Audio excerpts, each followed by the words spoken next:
Imagine a hero shooter where the hero never showed. Imagine a game with a player base that just refused to grow. A 5v5 hero shooter with gameplay that's just okay, and characters that remind me of Tupperware and white bread. No, I'm not talking about Overwatch. Please stop bringing up Overwatch. This game is not Overwatch. It's actually something else. Imagine a game with a story that no one watches. A game that costs $40 that Sony totally botches. It has all my favorite characters, like Lemmy, Dawn, and Craig. At least, I think that's what their names are. I never bothered to check. Concord like the grave, your legacy is safe as a game that no one played, and a price that no one paid. Boopa-doop-ba, deep-a-doop-da, scoop-a-boop-ba, beep-beep-beep-beep-beep, phlegm. Concord was about as good as accidentally peeing on your own leg. Concord, we're here to lay you to rest. We know you tried your best. You copied so much cool stuff just to turn out lame in the end. I'll never forget my favorite moments, like when Hot Sauce Guy jumped. Remember when he jumped? That was really cool. A rat just ran by on my desk, and even the rat didn't want to play Concord, even though I blessed him with the chance. The $40 he could afford, but the rat just stared on in a trance. Rat, rat, rat, rat. Concord's dead. Rat, rat, rat, rat. Concord's dead. The Costco guys made more money than you. They were just on Jimmy Fallon too. Imagine Lennox being on Jimmy Fallon, because I literally can't. The rat on my desk is eating all my Cheerios and grapes, and also Concord is dead. Concord like the grave, your legacy is safe as a game that no one played, and a price that no one paid. Rat-a-ta-ta, beep-a-da-boop. Skim, milk, the rat fleet, doo-da, doo-da. A guy said he really liked it, and then a bunch of rats ate his face. That's the sound he made when Concord passed away. I wish things turned out different, but either way I'm getting paid. Concord's dead, Concord's dead, and boy is my face red. When the game came out, everybody overslept. Concord's dead, Concord's dead. Holy crap, Lois, Concord's dead. When the game out, people played everything else instead. Yes, they did.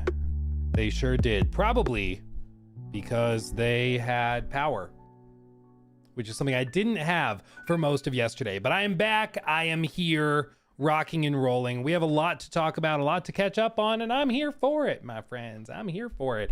No windstorm today. Thank goodness. No thunderstorms as far as I'm aware. No, nothing like that. So no power drops in theory. It's funny because I backed up our internet stuff because my last internet provider was dreadful. So we'd lose internet service regularly, and it was really, really frustrating. So I got like a Starlink Mini and used that when we traveled to the Bahamas. It's actually how I downloaded KCD2 to play that for review, because they didn't have regular internet in the Bahamas. So I literally downloaded it from a satellite, which is baller. But we don't have a power backup. Like I've seen some stuff where like you can go and get like the power walls, like where they're just massive batteries for your house, but those are stupid expensive. I know there's like some, I think it's the Cybertruck. I think if it's plugged into your house, it can be used as a battery backup for your whole house, which is pretty cool. but like, do you really want to buy a however much a Cybertruck is, like $100,000 truck just as a battery backup? That doesn't seem to make sense. So it just is what it is. But it happens all the time in this city where I'm at, and like the power just drops randomly. It's really frustrating. Really frustrating. A diesel generator. I guess I just don't know what the generation on a diesel generator is like. Like if I have a diesel generator, would it be able to power the house or just like some devices? Because the ones I've seen are the ones that like my in-laws will bring on a camping trip or something. And it's like got 3 outlets on it and it's meant to like charge your phone or something. So I don't know how useful that would be, but anyway. Yeah. We're using the Todd candle at the beginning. Oh yeah, during the video we posted. For those of you who missed it, hold on, let me pull it up.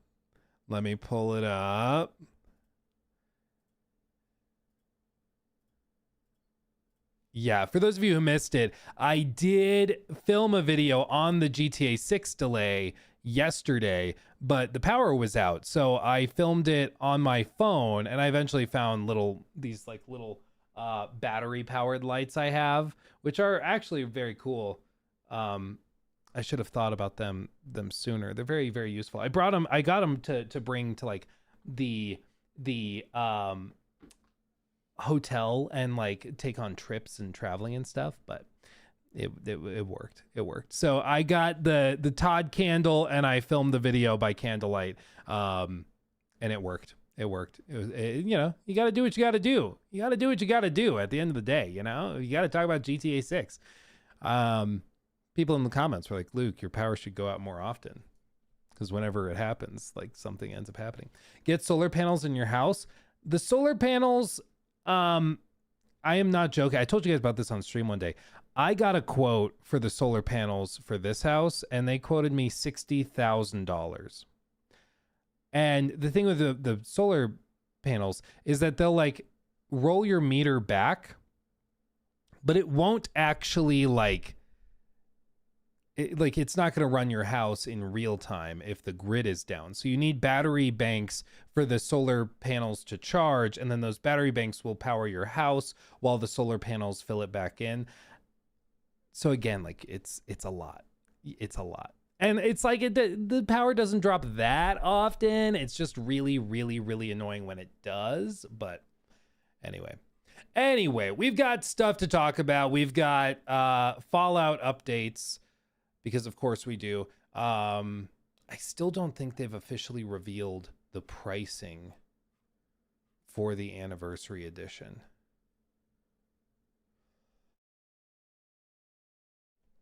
Yeah, I think they still haven't officially revealed pricing on that, which is insane. Basically, they're doing an anniversary edition where they're going to sell you a bunch of stuff, and we'll talk about it in more detail in a minute. But I don't think they have revealed pricing info yet.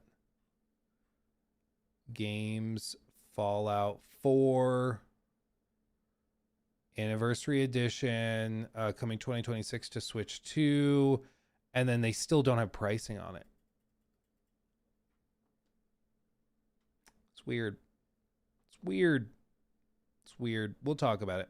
Because I mean, it's just Bethesda being Bethesda. We also have a deep dive. I want to do more of these deep dive segments where we like go deep into a very specific topic. And today we're going to go deep after I saw a tweet from Juicehead, who's a great YouTuber, great content creator.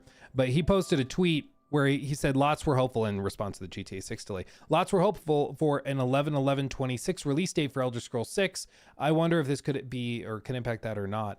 The Elder Scrolls 6 is likely 2027 in my opinion, but interesting to ponder. And I was looking through like the responses. Apparently a lot of people think that 2026 is on the table for Elder Scrolls 6. And I don't think it's on the table at all. Like, I think it's not. Like, I would bet a lot of money it's not coming out next year. So we're going to do a deep dive, and I'm going to share with you why I feel that way. But yeah, I think there's no shot that it comes out next year. So we'll break some hearts and destroy some dreams while we're at it. Because why not? Why not? Real quick, Kyle, thank you for the 5. All that money you flexed on us, and you can't keep the damn lights on. No more weekly fiber for you. You're damn right. Yep, I made the mistake. Flew too close to the sun. Krieg says, thank you for the 2. We're using the Todd candle. Oh, yes, I was. Wilfredo, thank you for the 5. Just play around with Bethesda base building, and you'll learn everything you need to know about home power. Yeah, I just need a little nuclear reactor. That seems to be the key. That's the takeaway, I think. Let's see. Katie says, parents are getting their carpet replaced, so I got to keep the cat in my apartment until it's done. Ooh, fun. So my family got a cat for my little sister when she was like, I don't remember what her birthday was, if it was like her 5th birthday or something. But my family got her a kitten back in the day when she was turning 4 or 5, whatever it was. And it was like a farm cat that was rescued off the side of the highway, and we rescued it from the family that found her. And she's this cute, sweet little Maine Coon, but she was like runt of the litter.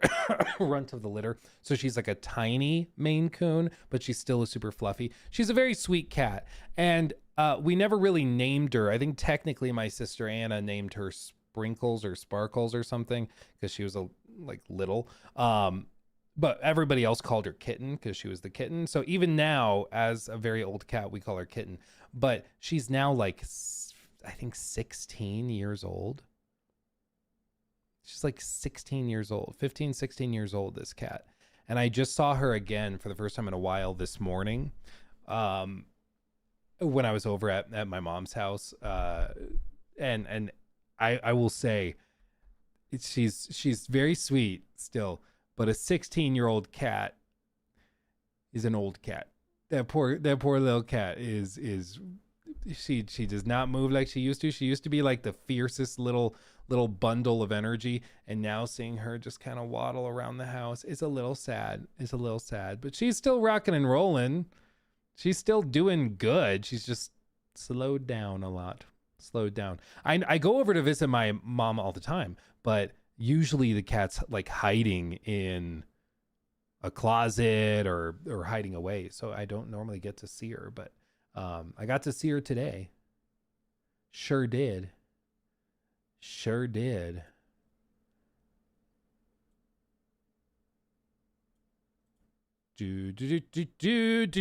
Anyway. It was very sweet. I liked seeing the kitty cat. I love kitty cats. Eric Branke, thank you. It's going to read it for us in just a second. Eric Branke donated $9.99 through Super Chat. Luke, get an interlock kit or manual transfer switch for a high wattage portable generator.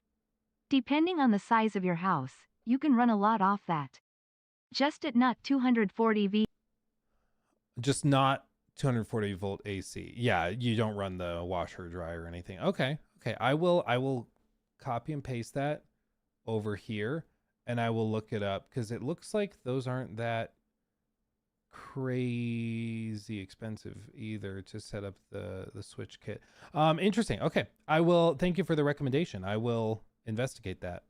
Because I think it would be good just to have it as a backup, especially when it happens all the time. The problem is the energy company regularly goes and preemptively shuts down power for the entire city in case a power line falls and it starts a fire. So they're like, yeah, we're just going to preemptively shut it down. But then you just have it's really windy one day and they just preemptively shut all power down for the entire city. And it's like,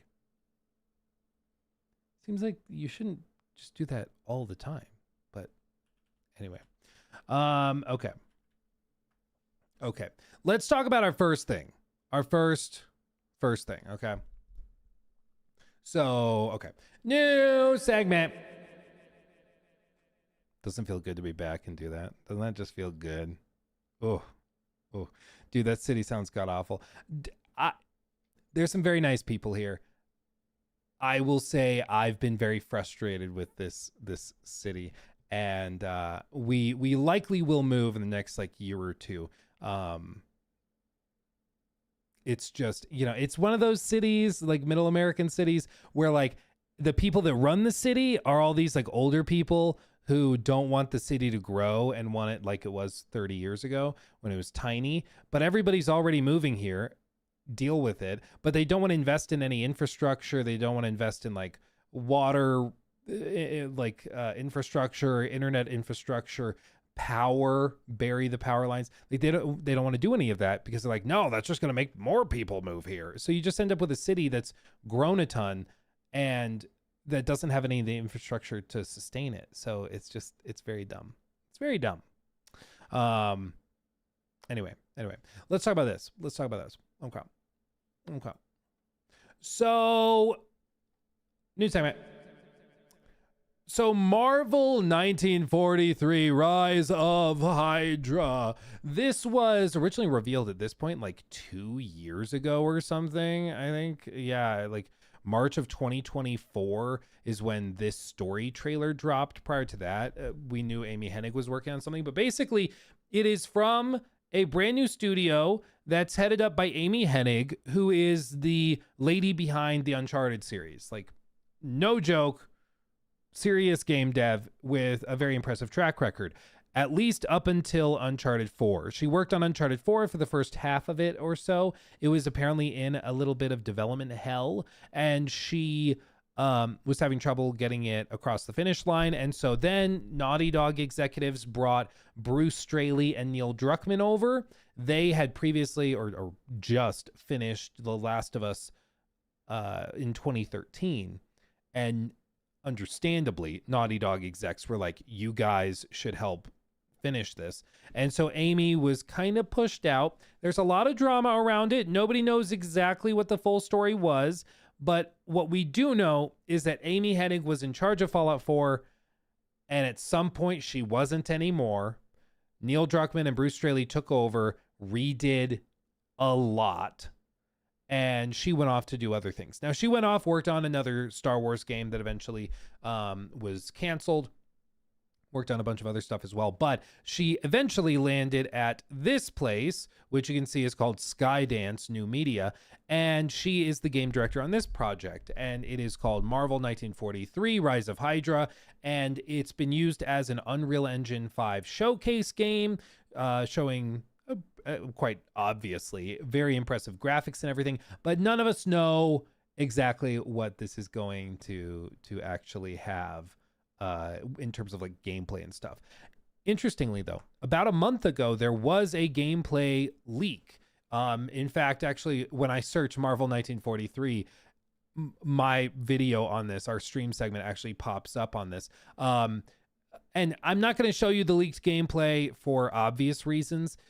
It's not mine to share. The game is still in development, so it's just many reasons. But if you really want to find it, you could probably find it. But the gameplay leaked, and it was older gameplay, but it showed some like button mashy combat with fixed camera angles in the environment, similar to like those old school Resident Evil games.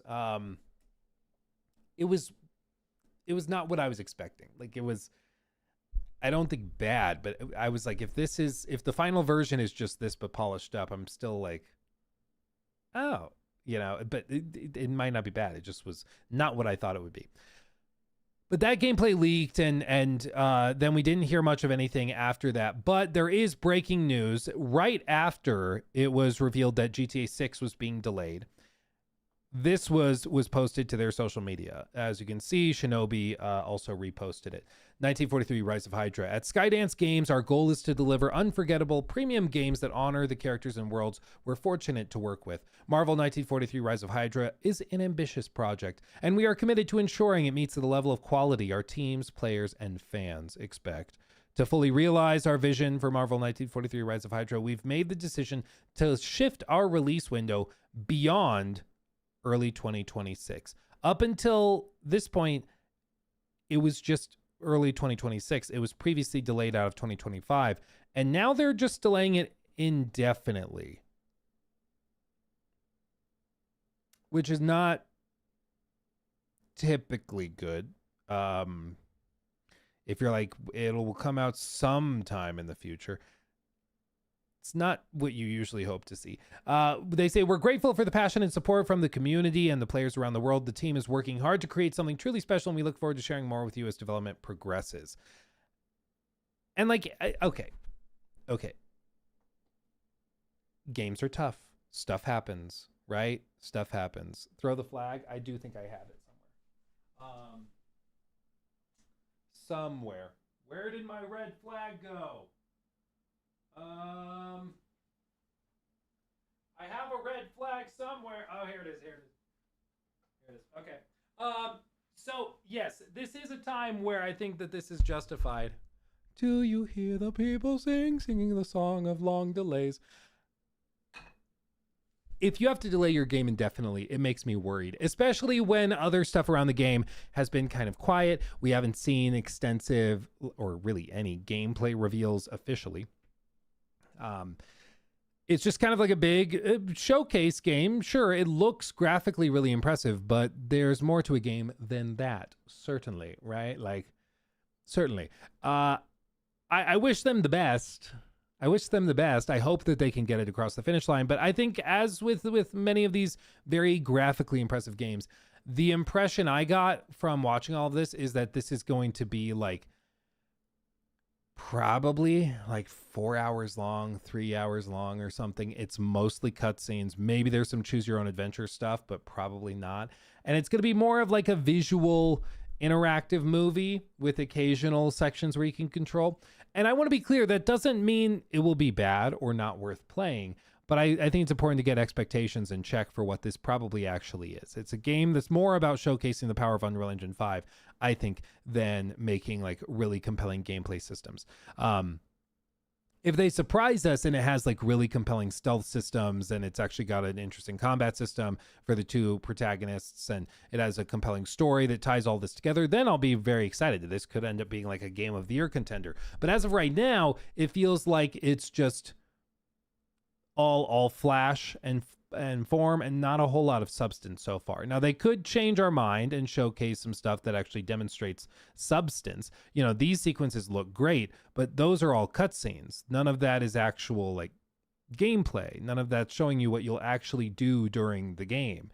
And now that it's been delayed indefinitely, it just makes me wonder. Now, to play devil's advocate, maybe they've delayed it because they've seen interest and excitement around it, and they want to overhaul it and add more compelling gameplay stuff, and they're going to add 5 hours of gameplay, and like, who knows?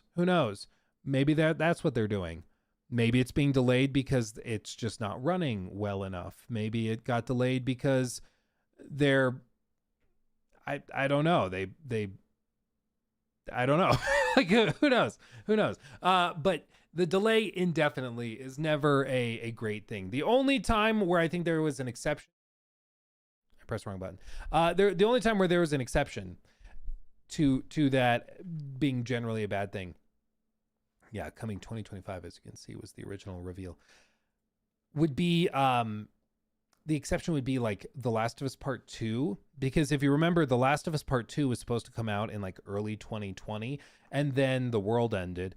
And so it got delayed indefinitely because everything was under lockdown. Nobody knew if lockdowns were only going to take like a week and everything be back to normal in June. Like, nobody had any idea. So they delayed it indefinitely, even though the game was basically done. And then, of course, the leaks happened and the rest is history. But that was the only time where I think like an indefinite delay kind of made sense. In this case, it just sounds like, yeah, we've run into something and we're going to work on it and we don't know when we'll be ready. It's just not what you hope to hear. If things are going well, it's not what you would hope to hear. Yeah, Marvel's been losing steam recently with Marvel games and everything. Yeah, well, and you got to remember, it's not just Marvel stuff. Like, there was the Wonder Woman game was also in development at Monolith, and that's completely dead now. So is Monolith, the studio.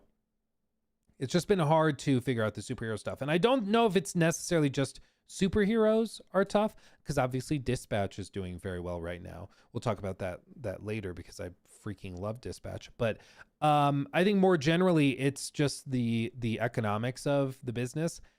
When you have to spend 30%, for licensing fees, like it just gets hard to justify. The numbers get really, really tough when it comes to profitability. And that means that budgets have to be tighter. That means that development timelines have to be tighter. You have to charge more for it, which means player expectations are going to be higher, which also, just makes development more expensive. So it's just tough. It's just really, really tough when you have to give up 30 cents of every dollar you make straight to Marvel. It's just tricky. It's really tricky. And with this, I don't get the vibe that their expenses or their development costs are insane. It seems like a smaller team, but again, any indefinite delay is not what you want to hear. So there you go. There you go. We'll see. We'll keep an eye on it. But yeah, at this point, it's some point after early next year it will launch, allegedly. A lot of people are thinking it's just going to get canceled quietly in like a month or two. We'll see. We'll see. Considering that Epic has so much writing on it and Epic showcased it on their stage at Unreal Fest, I doubt that they just cancel it. I think Epic would put some money into it, or already has, but time will tell. Time will tell. Yeah. Okay, should we talk about our favorite punching bag? Obi-Wan, by the way, sorry if I didn't read this one. Electricity for your house is a paid mod. Yeah, topical. Thank you for that. Paid mods. Okay. New segment. You know what time it is, ladies and gents. It's time to circle back to Fallout, of course. I've made a lot of content discussing Fallout and Bethesda Game Studios and all that, and ultimately it's because I'm a fan. It's because I really want them to figure it out and get their as my toddler told me the other day, they got to get their poop in a group, which I think is something he heard at preschool. But Todd needs to get his poop in a group, certainly. I will agree with that. And today I wanted to talk about something that is once again insane, because I made a video which you might have seen on the big channel, Bethesda's Fixing What They Broke 18 months later, basically describing everything that they are doing with this update on the 10th.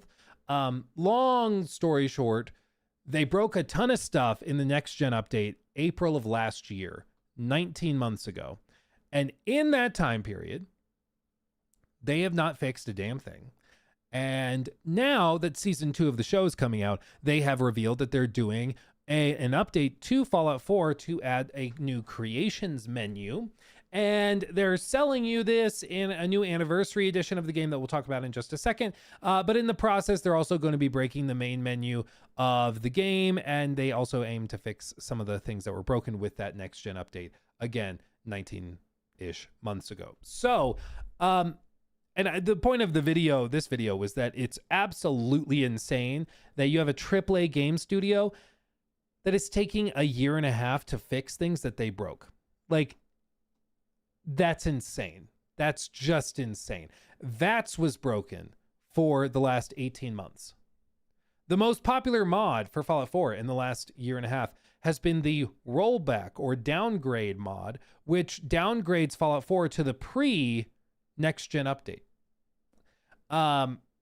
Which is wild. Interestingly, a lot of you guys commented on this video. This is just a small snippet of some of the comments that I clipped like yesterday. And this was a lot of people who think specifically that Bethesda is breaking this stuff on purpose. These were comments on that video. As you can see, the patch is going to break the Creation Club button remover on purpose, which is a mod you can install to remove the Creation Club on Fallout 4. And people are speculating that this update is going to break that. You guys haven't figured out it's all done on purpose. They broke it on purpose because it was not generating money. The next gen update broke a working game, period. It took so long to get back to it, to do some retexture BS to make players pay for. And what will the next update trash? As is, the game is unplayable with or without mods, and modders cannot fix it. They broke it on purpose right before Fallout London, which it did happen to break the game right before Fallout London. I mean, that's just a fact, is that it broke it right before Fallout London. Whether it was intentional or not, There's speculation, but they did break it right before a massive mod was released. If it's incompetence, they shouldn't be a AAA studio anymore. I'm sure Bethesda is doing it on purpose. I love Fallout and Elder Scrolls, but after the entire debacle that was 76, I lost all respect for them and treat them with utmost scrutiny. Hopefully this doesn't break things, but it's Bethesda, so it's probably going to break everything. My guess is that they broke the game on purpose, so people that already bought and have like 200 hours of Fallout 4 would have to or would leave and potentially play Fallout 76. They were just waiting for enough mods to come out so they could break them all in one fell swoop. It goes on and on. Not a whole lot of excitement for this update. What is this update that they're doing? Well, they announced it as, and they're showcasing it as, the Anniversary Edition.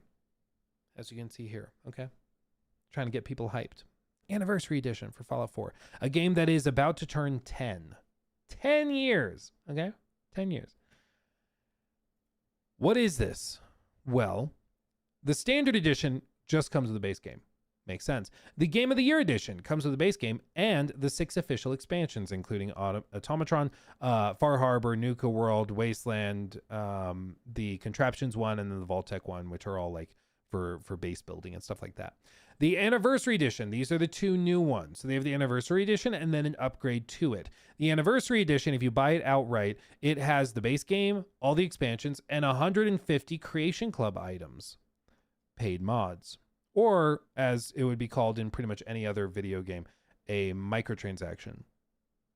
But here it's different because they have other people make it for them. Some of it they do themselves, but a lot of it they have other people do it. Okay.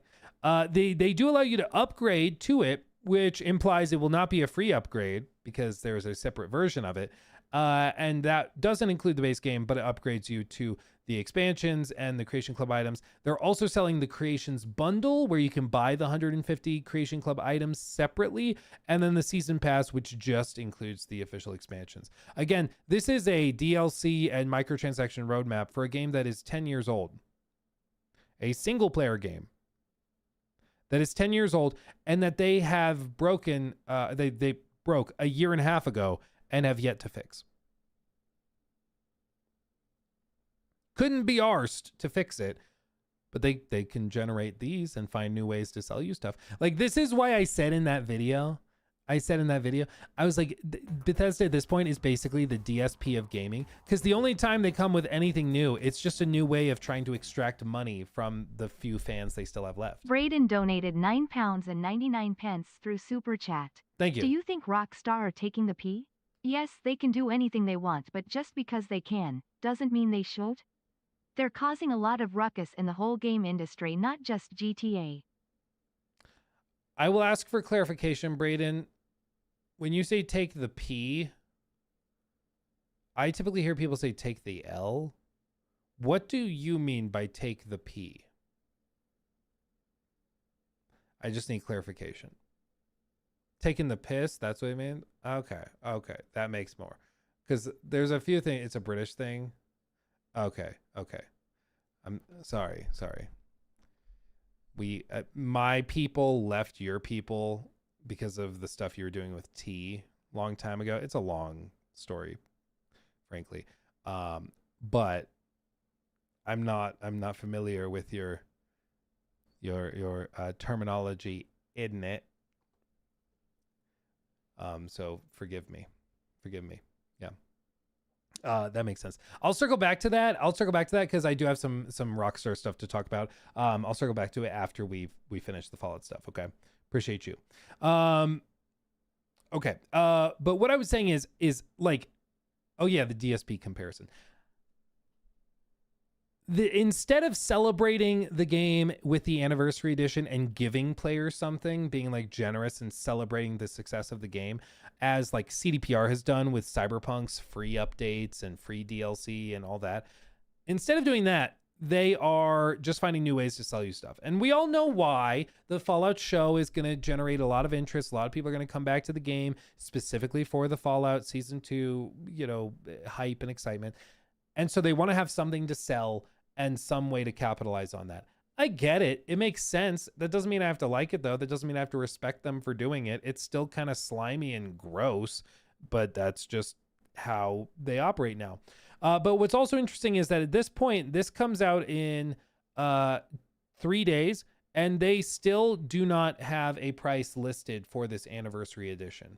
They are still keeping it locked and quiet. They don't want you to know how much they're charging for it.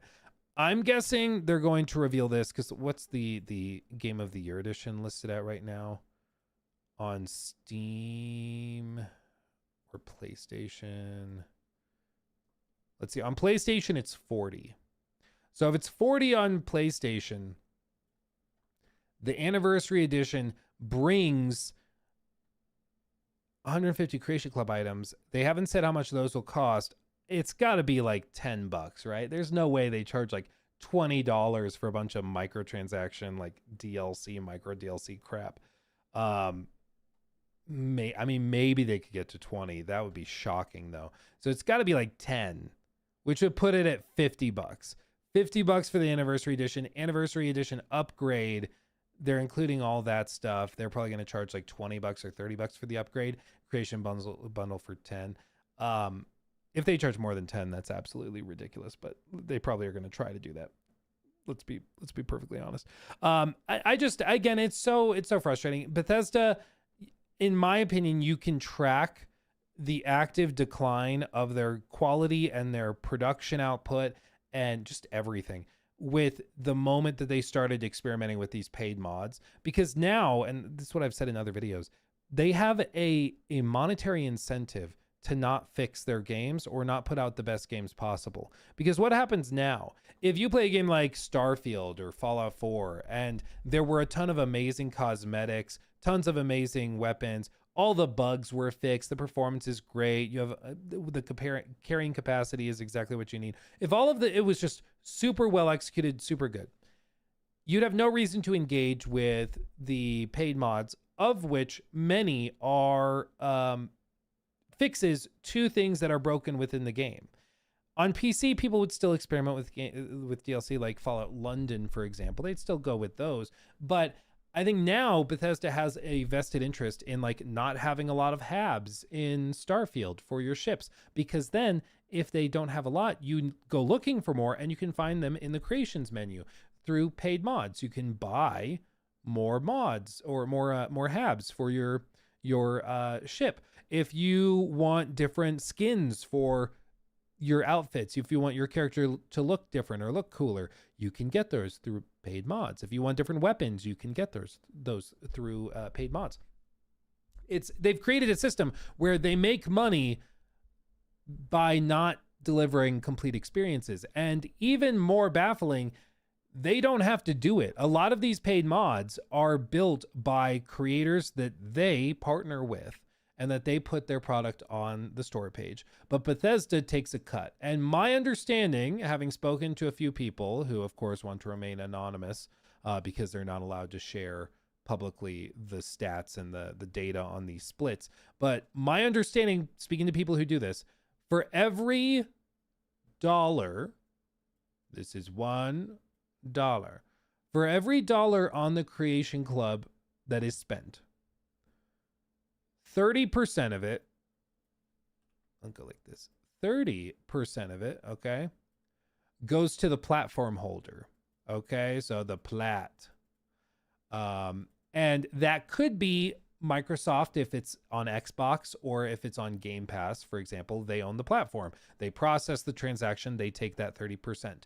BGS takes 40% for building the game and the tools and everything. So BGS takes 40%, and that leaves just 30% for the actual modder.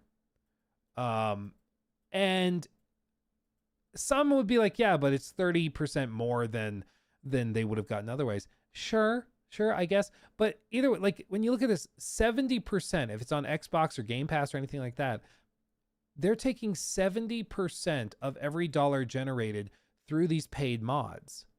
When you buy them for like $1, $5, or $10, they're taking $7 out of that $10 mod that you bought. Allegedly. and the modder takes 30%. Notice they never publicly describe how much the modders are making, and I think it's because it's this amount, and it probably isn't the best look, but this is why BGS loves paid mods, because they're making money hand over fist without having to do a damn thing. Like, it's crazy. They've created a system where they don't need to finish their games because their own fans will build and sell the fixes to those problems, and they get paid for those fixes. So they release an unfinished game, and then they make money on having other people make the fixes for it. Like, it's actually insane. It's actually insane. Back in the Xbox 360 era, people would jokingly say, oh yeah, Bethesda just releases broken games and modders fix it.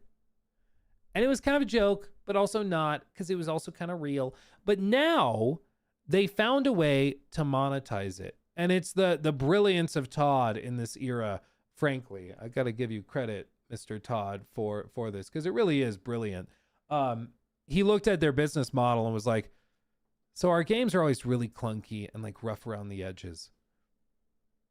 And modders fix our games. What if we found a way to make money on that? And he did it. He figured it out. It's taken about a decade. They started pushing it back in 2018.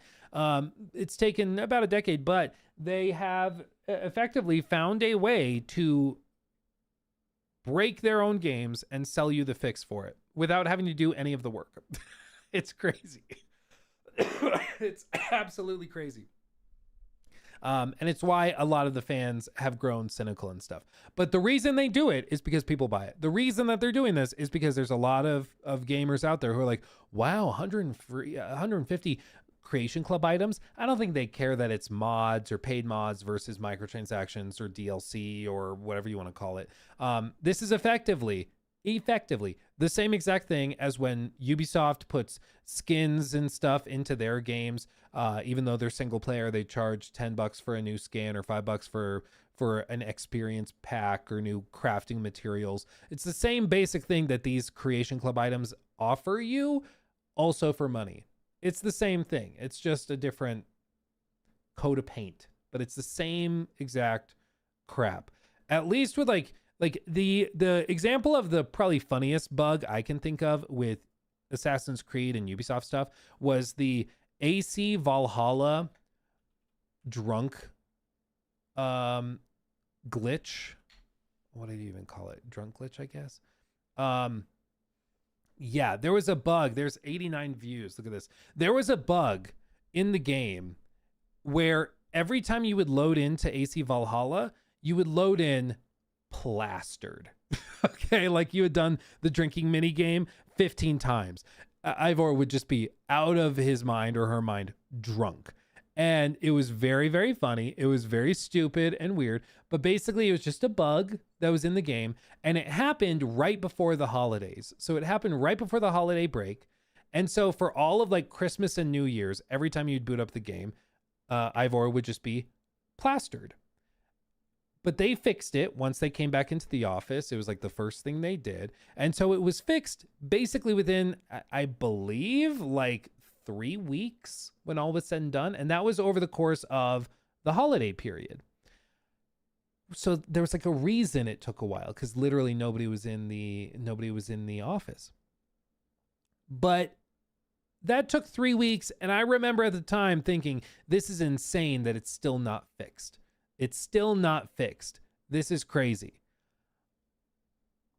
And BGS can't manage to fix VATS being broken. VATS, which was broken for a year and a half. That's like a core gameplay system in Fallout. It's like pretty important, okay? It's like, oh, you can't drive cars in GTA 5 anymore. They broke it in a patch. It's like a big deal. It's like a huge component of the combat system is VATS. And they broke it a year and a half ago, and they're just now fixing it. Like, can you imagine any other studio doing that? Like, Ubisoft took 3 weeks to fix Drunken Eivor, which is like kind of funny, and it wears off quickly, and then you can keep playing. It wears off in like 90 seconds, I think it was. But they fix it within 3 weeks. And then BGS is taking a year and a half to fix actually broken mechanics within their game. And they're like, yeah, we'll get around to it when we get to it. Also, the update is coming at the same time. We have all new Game Shop store update stuff to bring you. Because bear in mind, this update that they're doing, it's coming on November 10th. But with this update is going to be a bunch of other changes to the game to implement the creations menu. So they're claiming they're going to fix things like VATs, things like some of the other bugs they ran into with ultra wide support, UI elements not working properly, things like that. But they're also probably realistically going to break a ton of other stuff when they update the game on the 10th as well.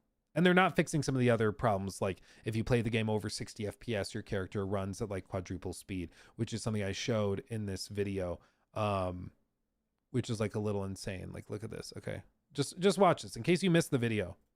And you can run it higher than that. Well, as you can see, I have a bit of a supercomputer for making these videos and stuff. Thank you guys for watching the videos, make it possible, by the way. But I am running this at 4K, cranked out the ass, floating somewhere in like the mid to high 300s, and you can see the overlay keeps breaking whenever I try to display it, but it gives you a pretty good idea of roughly where we are, okay? What happens when your frame rate's above 60 in the game? Well, you might think that it looks just fine right now as I stand here. Oh, what's that? Let me run over there. This is real time. This is what the game does when you try to play it above 60 frames a second. All of the animations break, physics breaks, as you can see, like its calculation of how high you should be jumping, how hard you should be landing, all of that breaks down if you happen to play above 60. And so it's insane. That's not being fixed, by the way. That's been there for a decade and they still haven't fixed it. Yeah. Figure that one out. So all of this to say, it's just insane. It's just insane. You know, some people are like, oh, Luke, you're too hard on BGS. I don't think, frankly, we're hard enough. This is all insane. For any studio to do this would be unacceptable. Just because we're used to them, you know, peddling and selling us shit doesn't mean that we should get used to it and tolerate it. You know, like, this is unacceptable for any other studio or publisher. This would be like headlines across the internet. Like if Ubisoft did any of this stuff, they'd be crucified and it would be everywhere. Everybody making videos on it. They broke AC Shadows 6 months ago and they're just now fixing it. But instead for them, it's a year and a half. Like it's actually insane. And then they're also bringing it with an in-game store, finding new ways to sell you stuff. With paid mods and things, and no doubt they're going to break the game all over again when this launches on the 10th. It's just ridiculous, and it's really, really sad to see how far they've fallen, frankly, but that's where they're at.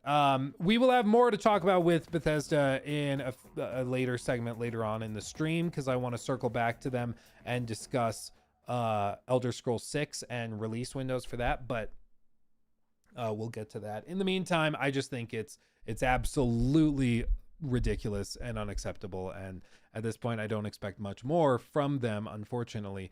And I keep waiting for the day when they come out and they like surprise us all and give us something that really blows us away. And we're like, oh, this is what they've been doing. But I just don't see it. I don't see it. So for now, I'm just sad. And that's that. That's that. Yeah. Oh, damn. Luke Siemens Live watches Luke Siemens main channel. Yeah, imagine that. Okay, let's see. Kyle with the 5. Thank you. Honestly, one of my gripes with BGS is their weapon design. I swear they've never seen one before. I'm no expert myself, but they make zero sense. I guess I haven't really looked into it that much, but maybe there are weirdness with their weapons. I'm not sure. I could look into it. I'm sure somebody's done like a breakdown. Do Bethesda's weapons make any sense? I bet you could find it. Joshua, thank you for the 5. Hey Luke, want your opinion. Should I play KCD 1 before KCD 2, or is the recap into enough to justify jumping straight into it? Personally, if I could do it again, I would go from 1 straight into 2 because they're seamless. Like it literally ends right where the last game left off.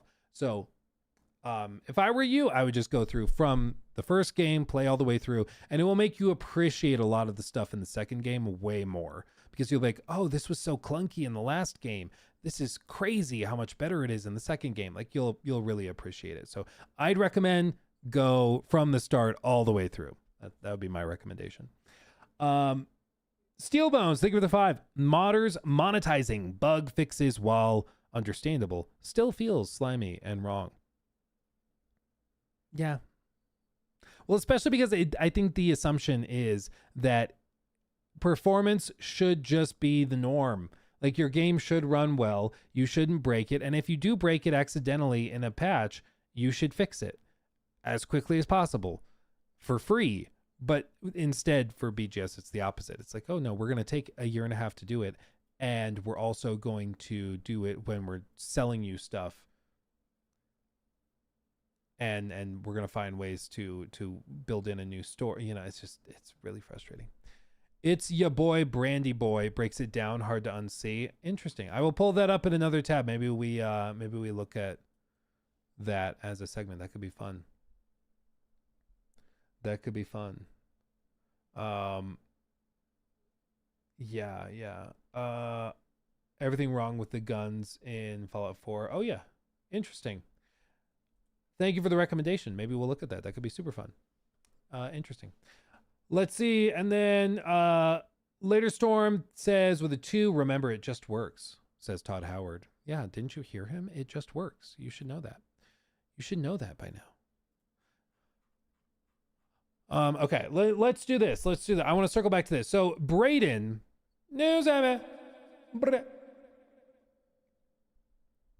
Braden with a $10 super chat. Do you think Rockstar are taking the P?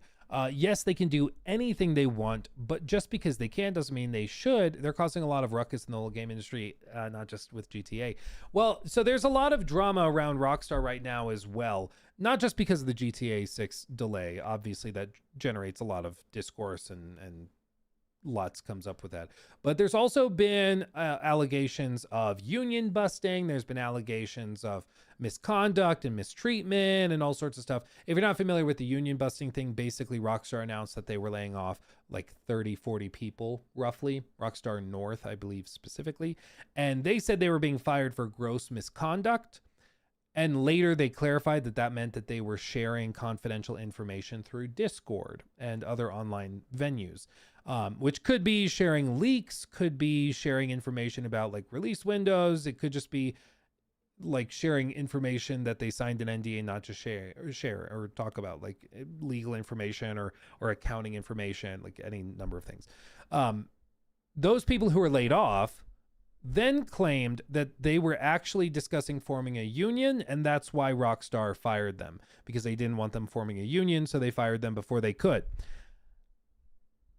Now, to play devil's advocate, if you're gonna be like, if you are actually leaking confidential information, you're probably not gonna admit to that. You know, like you're probably not gonna lead with that and be like, yep, so they laid me off and they said it's because I was leaking stuff, and I was. You're probably not saying that because you'll never get hired in the industry again. So bear that in mind. Like, they would never admit to doing what they're being accused of doing if they were in fact doing it.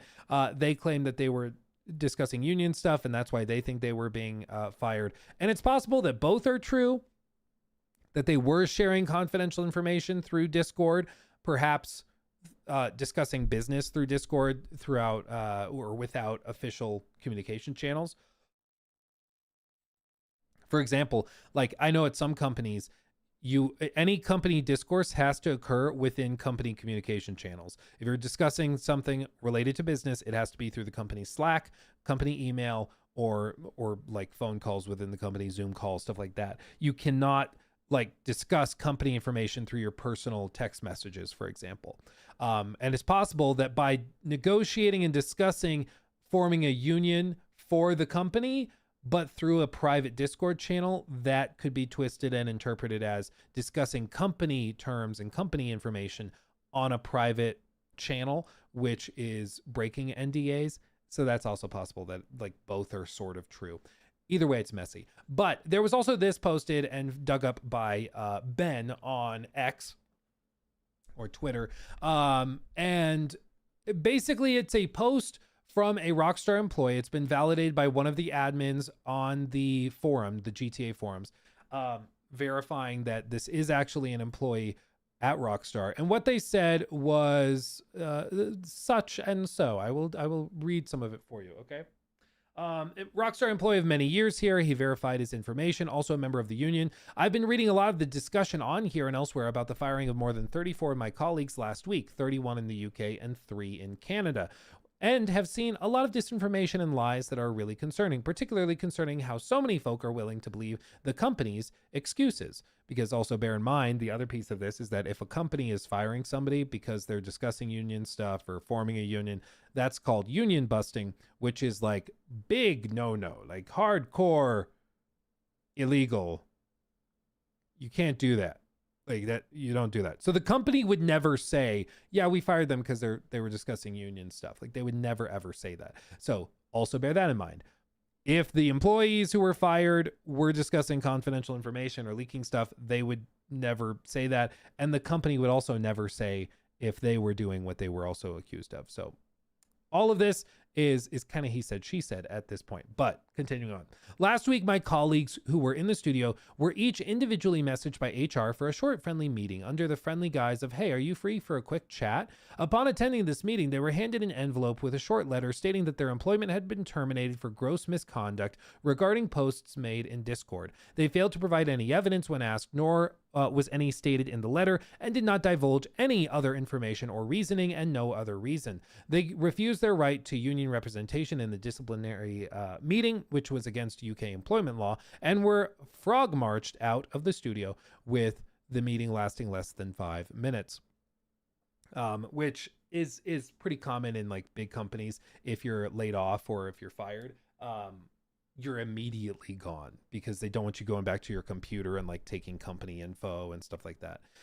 We had that when I worked in real estate. There was somebody that was booted out before I got there. I heard all the stories about him, but when he was booted out, it was because like they had started to find that he was taking company information and like saving it to his own personal computer because they could track all of the downloads and stuff. So he's downloading the company's server information and like database of clients and stuff, and it's like you don't do that unless you're planning to like leave or sell it to somebody. You know, it's very sketchy. But anyway, continuing on. For colleagues who were not in the studio that day, they received a phone call from HR that lasted 2 minutes, telling them that they were fired and they would be receiving the same letter as above. I am aware of one employee who had a panic attack at this moment, and HR hung up on them during this panic attack, not caring at all about their well-being. These colleagues of mine were hard workers who have spent many years at Rockstar in critical roles, with colleagues who have been at Rockstar for more than 18 years, and none of them have ever had any disciplinary action in that time.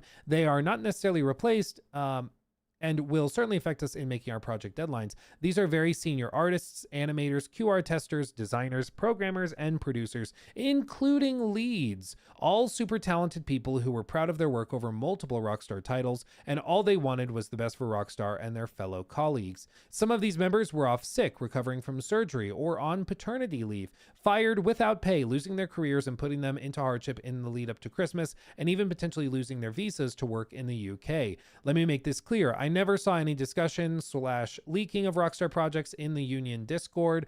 The only ever discussion was around unionization efforts and working conditions at Rockstar. The Discord was not public. It was a private Discord group that only contained Rockstar employees and the IWGB union officials.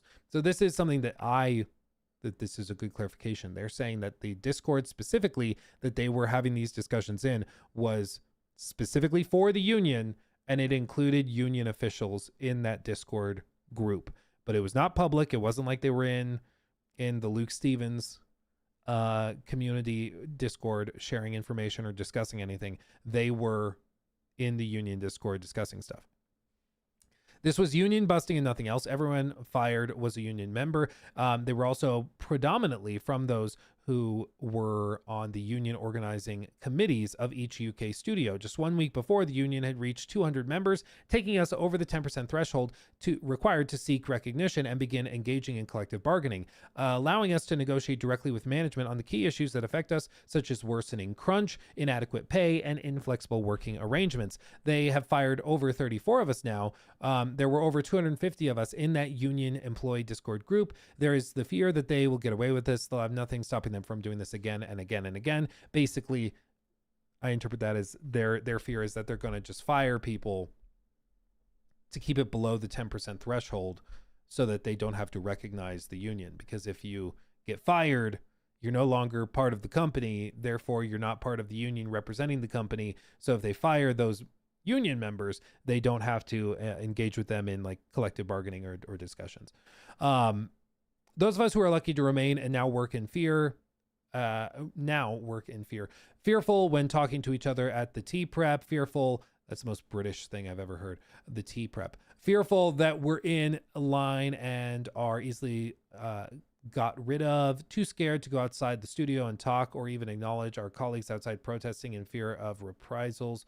Morale at the studio is at rock bottom when we should be excited about what's come over the next year. And we are now totally deflated and our trust and confidence in others is totally shot, which is the truly heartbreaking part. As for us in the union, all of our ambition was to make Rockstar a happier, fairer, safer, and more equitable place. That's all. What has happened clearly shows that we care more about the well-being of our colleagues at Rockstar than the company does. The union remains unbound and is fighting to win the reinstatement of every dismissed member of staff at Rockstar through legal means and campaigning. This fight is critical. If Rockstar can get away with this, they will keep treating their workers with disdain, disrespect, and subject them to continued illegal treatment. And then they offer a link to their fundraiser for this movement trying to collect money for fighting Rockstar on this. Now, as with all this stuff, unfortunately, this type of thing is all too common in the industry. You guys know I have brought up with other layoffs that have hit the industry that there's often a pattern where the more aggressive layoffs tend to be focused and concentrated on studios or teams that are unionized as opposed to the ones that are not, because when you form a union, you can collectively bargain, negotiate higher pay, eliminate crunch at your studio, which is another way of saying that like it's going to be more expensive to produce games there because they can't squeeze 80 hours a week out of you. They can only get 40 out of you. So that's going to drive up development costs because it'll take longer. Better healthcare, which also increases costs. All of it just comes down to money, right? A unionized studio is a more expensive studio. And so you'll notice whenever there's layoffs, a lot of the unionized studios tend to be looked at more closely for potential layoffs than a lot of other ones. And I don't think that that's a coincidence.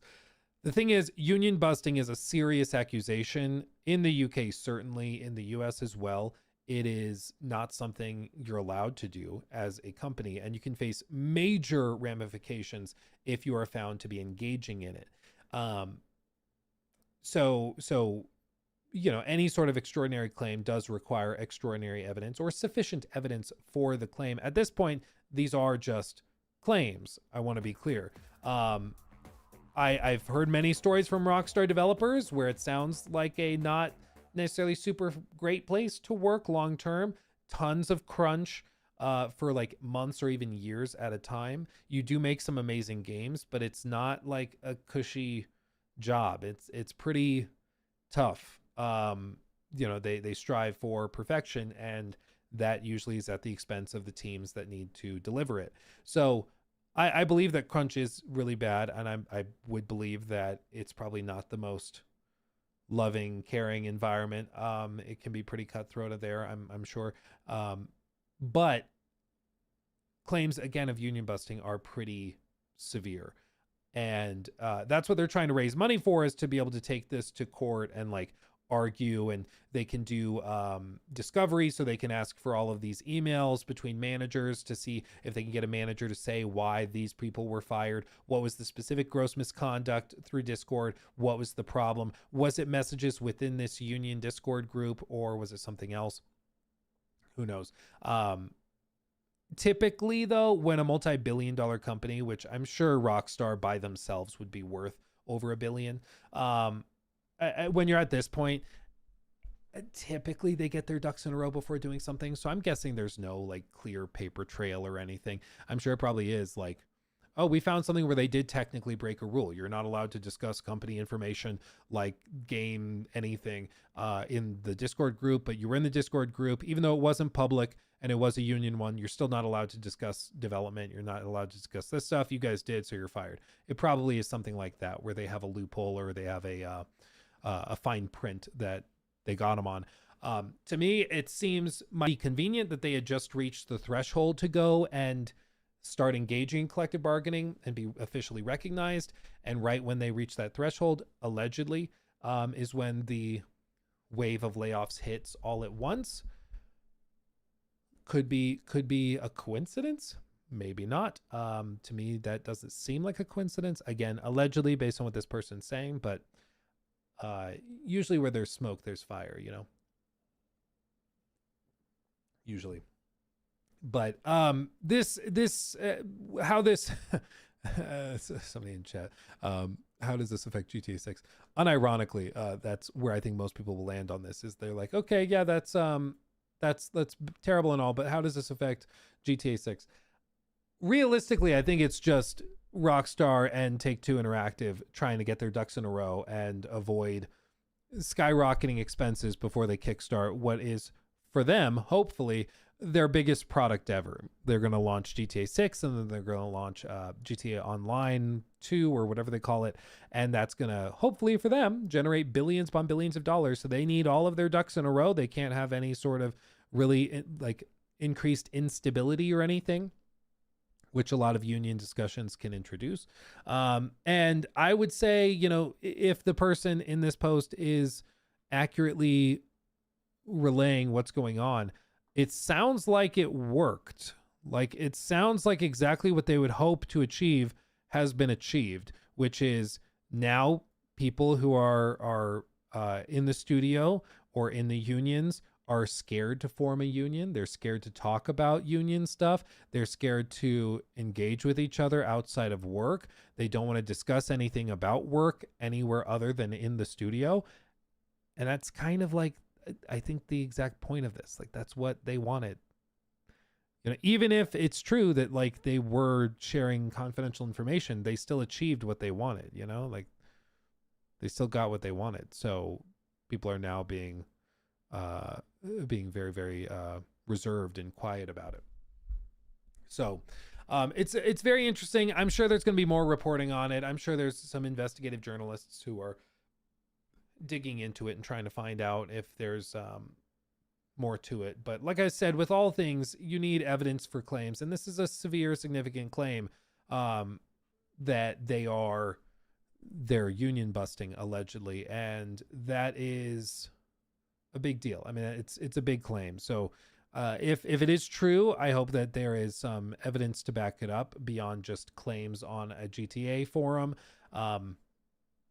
But time will tell. To me, it seems plausible or even maybe possible, even plausible. But there needs to be a little bit more evidence before I would like jump on it fully, personally. Let's see. Is it true they're working on Red Dead 2 remaster, Luke? I've heard people say that and say that they are. I don't have any like special knowledge that they are, frankly. So I don't know. But I don't have any secret special knowledge on it. Let's see. Okay, we could go into that.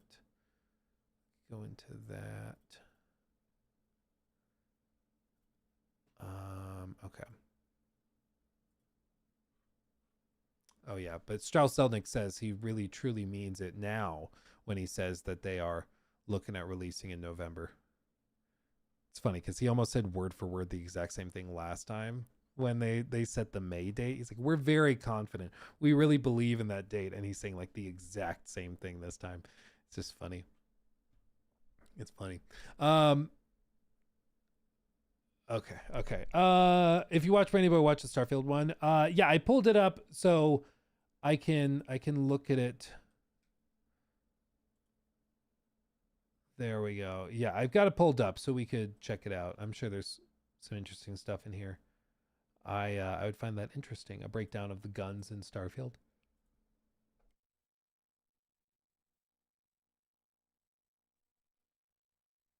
Okay. Okay. I want to do this. We'll get into this. Okay, we'll get into this.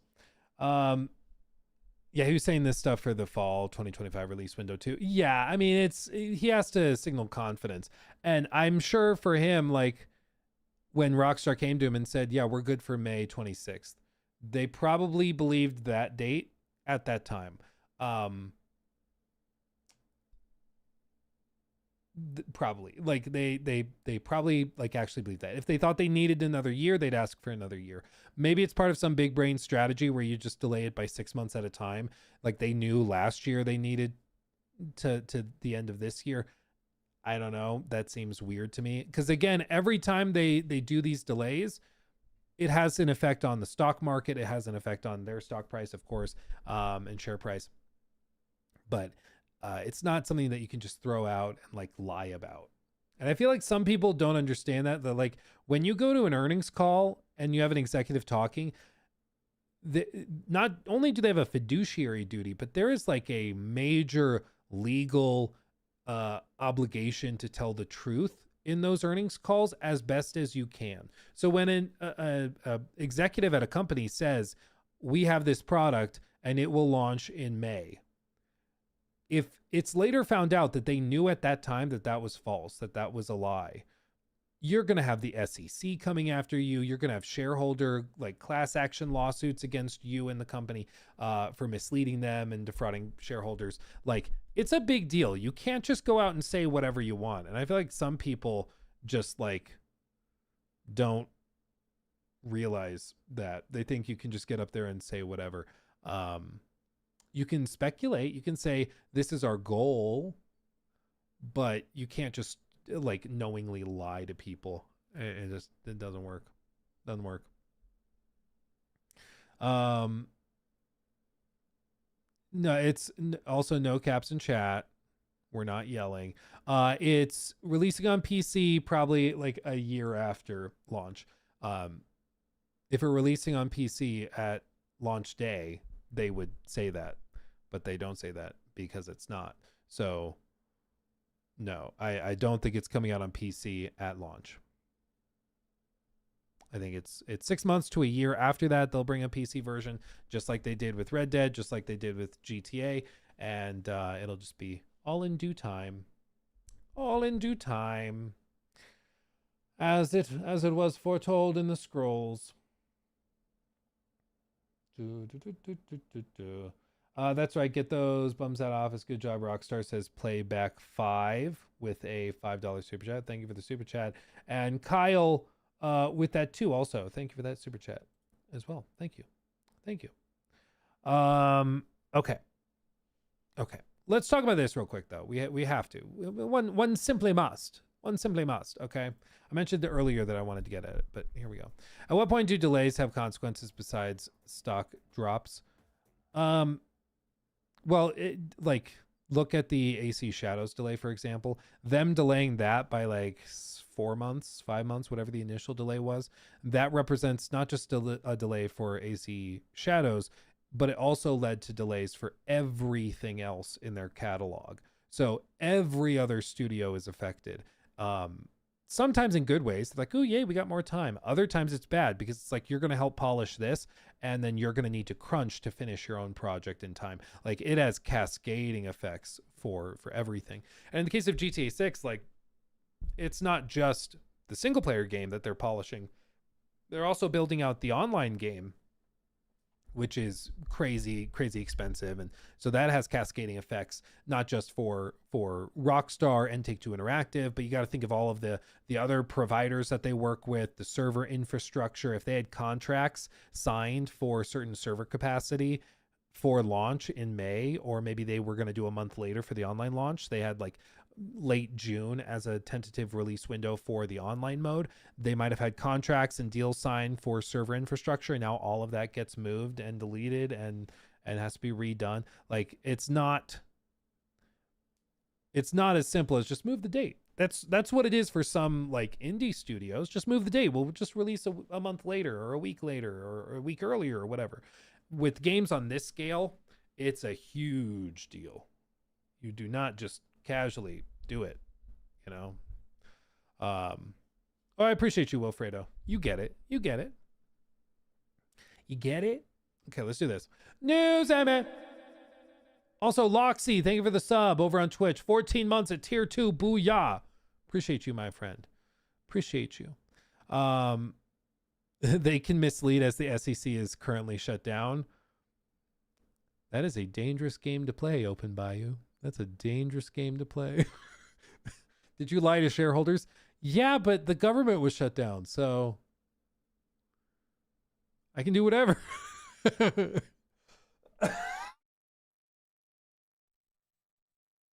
I would love to hear that defense in court. That would be freaking hilarious.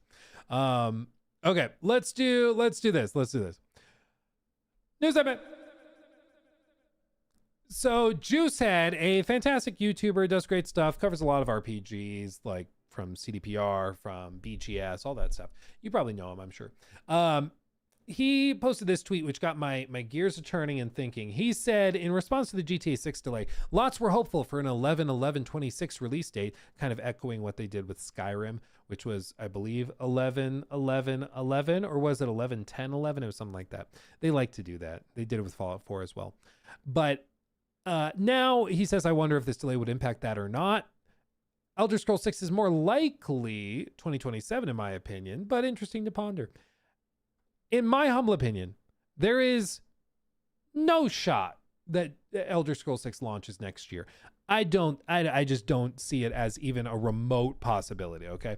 And in this segment, I'm going to explain why, using clips, snippets, interviews, and various statements and things to demonstrate the point.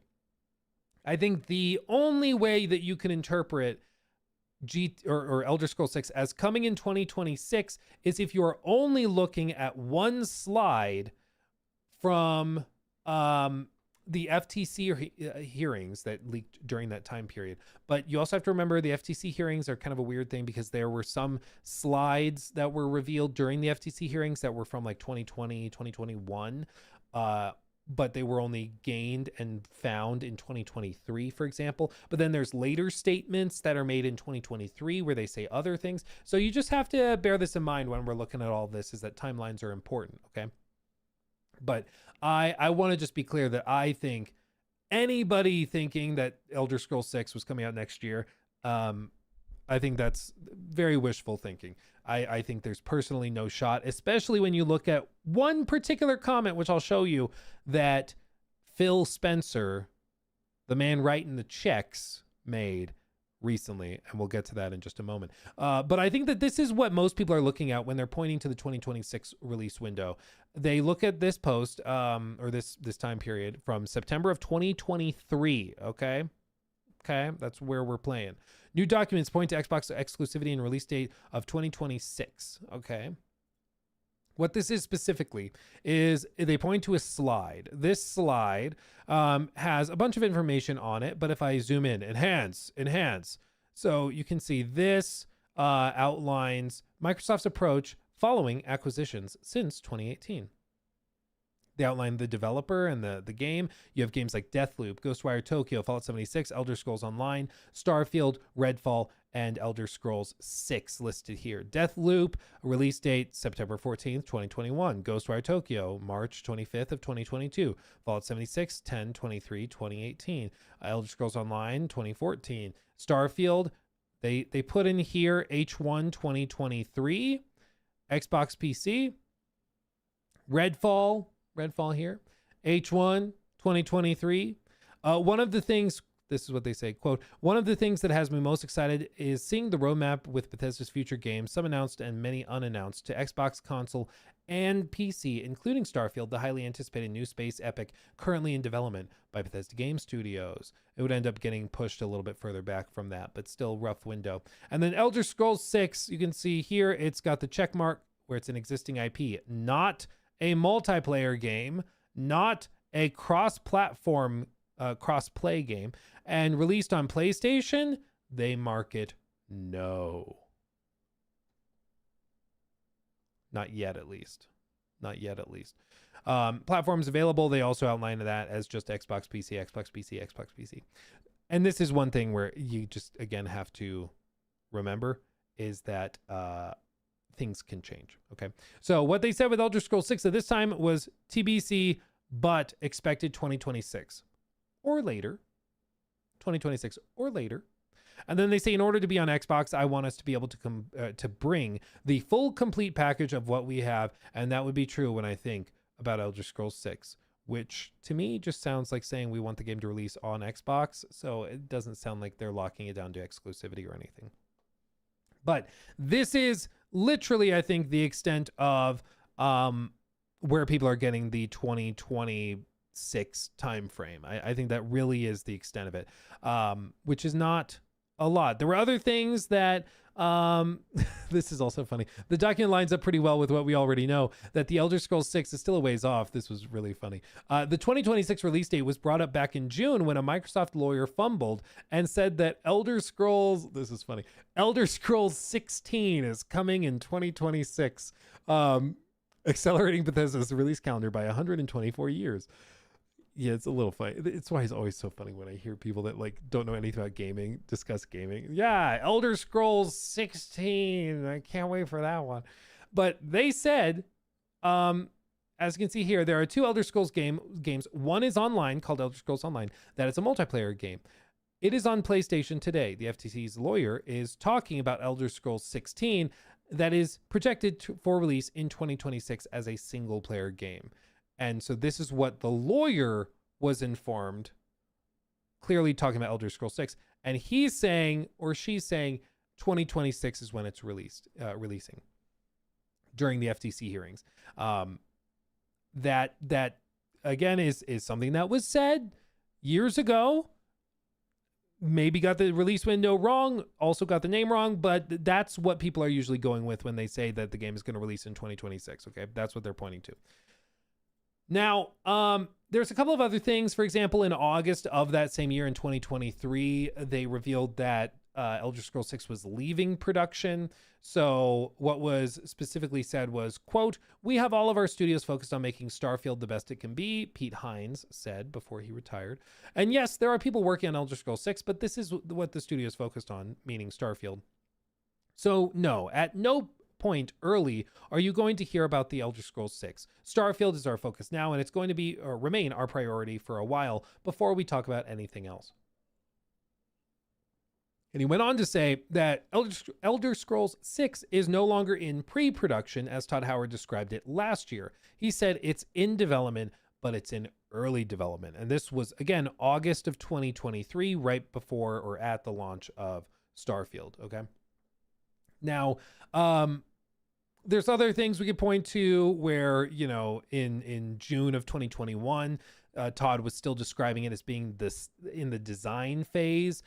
3 years after the Elder Scrolls 6 was announced, Todd is thinking about making it, which I appreciate the snark. But yes, they revealed the game in 2018, and 3 years later, they were still in the design phase. He said, "I have to be careful what I say. It's a very long way off," Todd said. This was back in 2016, as you can see here, before it was formally announced at E3 2018. Todd confirmed that Bethesda was working on a new Elder Scrolls game, because of course it was, but warned that it was extremely long ways off. So far, in fact, that he implied the technology required to make it happen, didn't actually exist. He said at the time, quote, "I want to be careful what I say. It's a very long way off. I could sit here and explain the game to you, and you would say, that sounds like you don't even have the technology. How long is that going to take?" And so it's something that's going to take a lot of time. What we have in mind for that game, 5 years down the road, and 3 years after the announcement, it appears the situation may not have changed as much as you would have expected or hoped. In a new interview with The Telegraph, Todd said that Bethesda is still working on the technology. What he said specifically, I found an archived version of that article. What he said was, "It's a good time." Again, this is from June 29th of 2021.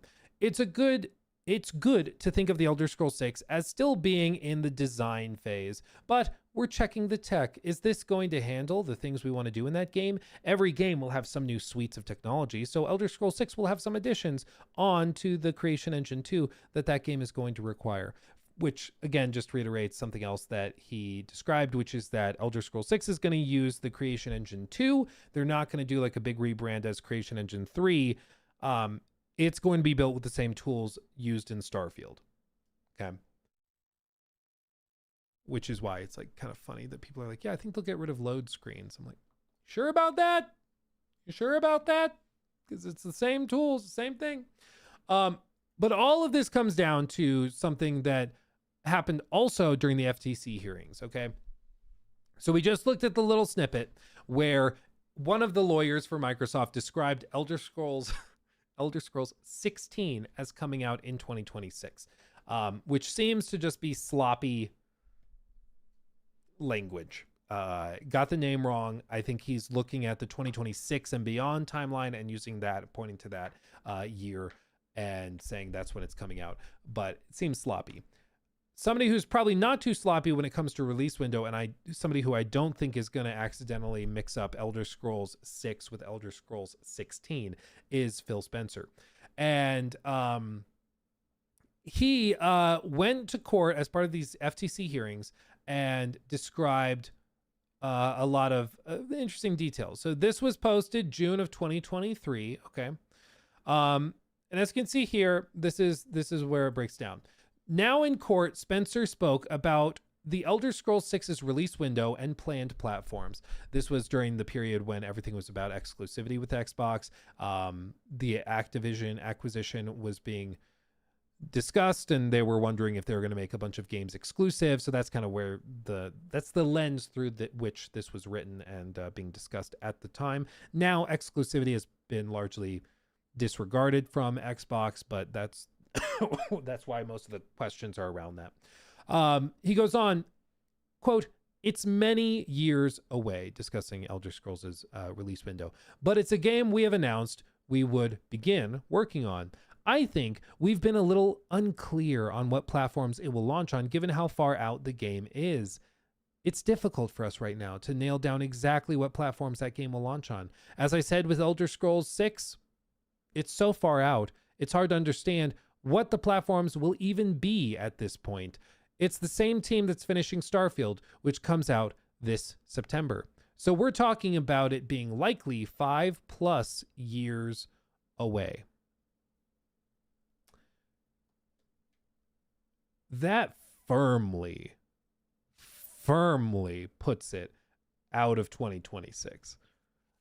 Like, if he's saying it's likely 5+ years away, that would mean it doesn't launch until 2028 at the earliest. He's describing how they don't even know what the platforms will look at. He's saying, you're asking me if it's going to launch on PS5?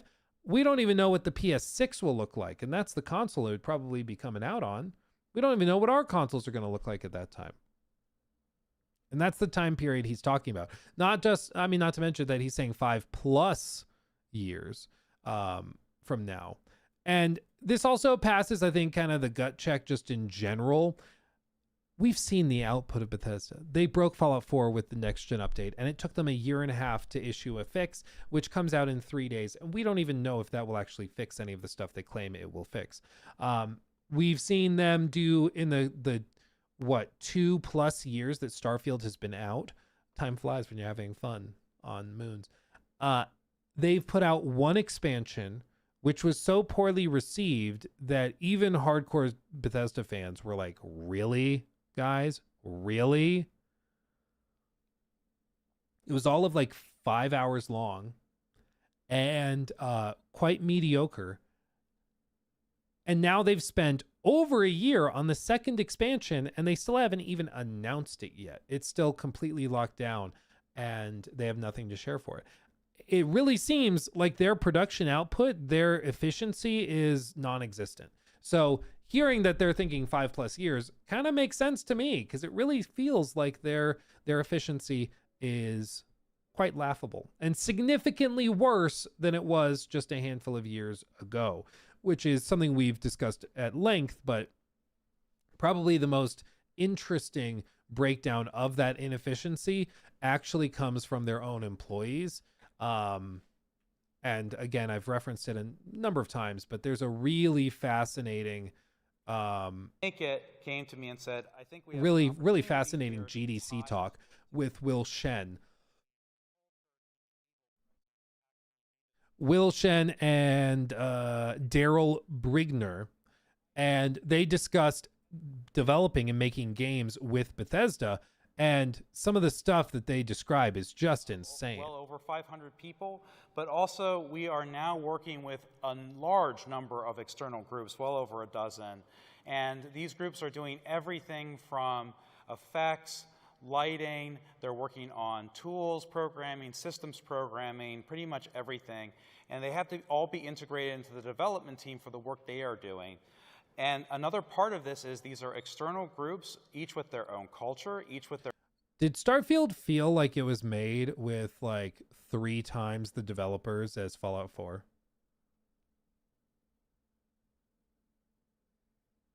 Did it feel like that? Because I don't think it felt like that. I don't think it felt like that. It really didn't.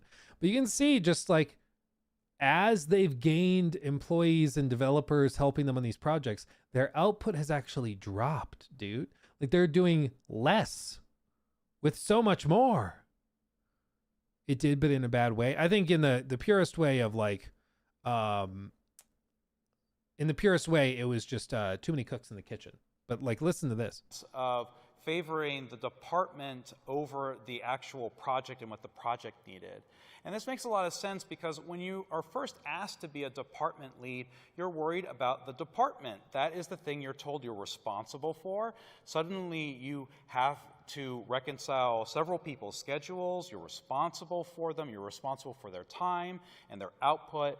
And when your schedule is getting squeezed, you want to defend it and make sure your team has the time they need and is hitting things at the quality that it needs.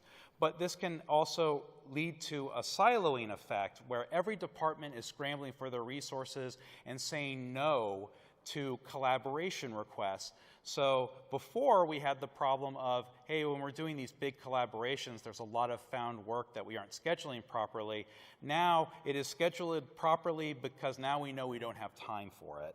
So, so another consequence of this next thing is insane, okay? What he's about to describe is ridiculous, okay? Buckle up. Was, as we move forward, was documentation became a way of life and became absolutely critical. We used to be able to just sit down someone new to the team with someone who had already been on the project, and they would just learn all of the things they needed to know, as kind of almost through osmosis. But now we had to rely on all of our documentation tools. So for example, we had a shared documentation tool with Confluence.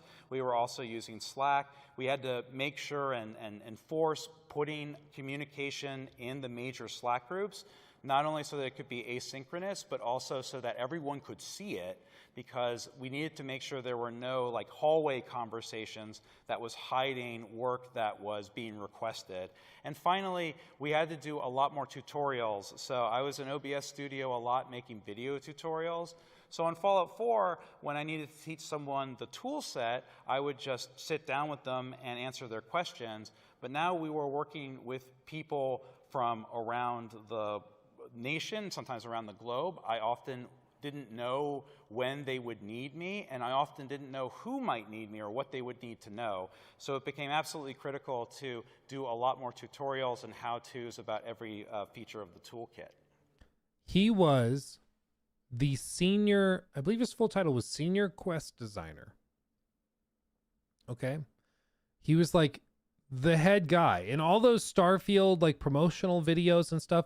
Will Shen was in those videos as like one of the core designers for Starfield. And he was spending his days making OBS tutorials on how to use the creation engine. Is that really the best use of his time? Like, what are we doing?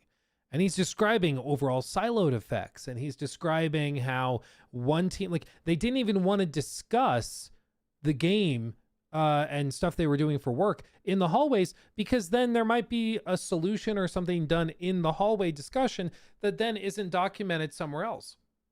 So then everything is just about filling out the Confluence, using Jira to Jira to schedule tasks and get approvals from leadership. And it just really starts to sound like it's too many cooks in the kitchen. There's too much going on, and they're trying to juggle all of this stuff going on at the same time. But it just ends up slowing everything down into this bureaucratic mess. And it makes the company super inagile, which is what's pretty clearly present with like the Fallout 4 next gen update. When we talk about agility, you know, that's something like executives will say a lot. You might wonder what they mean by that, where it's like, we need to do these layoffs to remain agile. And you're like, what are you talking about? You're a company. What are you doing? What they mean is like, we need to be able to pivot quickly. If we launch an update for Fallout 4 and it breaks, we need to be able to quickly pivot, assign developers to fix it, and like give them time to figure out where the bugs are and deal with it. But because of how everything is set up within BGS right now, with everything being so crazy, scheduled out and planned, and everything is departmentalized and siloed, you end up with this weird isolation of all the teams, and then also a ton of sluggishness within the organization, because it's like, okay, we broke Fallout 4. That's a problem. We will fix it, but we have to finish everything else in the pipeline first. You know, it's like if you try to play one of those games, like I've been playing Civ 5 with my wife because we're nerds. And it's like if you were trying to queue up research tasks, like you can do in some of the later games, where you like queue up, I want to research this and then this and then this and then this. And then it pumps through all of that. But like something comes up and maybe somebody declares war on you, and all of a sudden you need to research how to get cannons really quickly to be competitive. But you already committed to all that other stuff. So you got to research cannons, but it's at the end of your 5 queue, and it takes 40 turns to eventually get the cannons researched, compared to a different civilization who maybe has something where they can like swap out what they're researching in real time to be able to quickly pivot when they need to. It's a stretch of an analogy, I grant you, but hopefully it gets the point across. I think with BGS, they are so inefficient, and then also they lack any and all agility because of that inefficiency and the multiple layers of management and oversight, that it just slows everything down to a crawl. And I think the evidence is in their output and the lack of quality, and then also the just sheer timelines that they're working with. With Fallout 4, literally in the time it took them to release Shattered Space, the first expansion for Starfield, it took them a year to put Shattered Space together. It released like close to the 1-year anniversary of the game. And in that year, for Fallout 4, they had put out Far Harbor, Nuka World, all of those other like DLC for the automaton, whatever, for the what are the other ones? The other base building ones. You know, they had a bunch of them.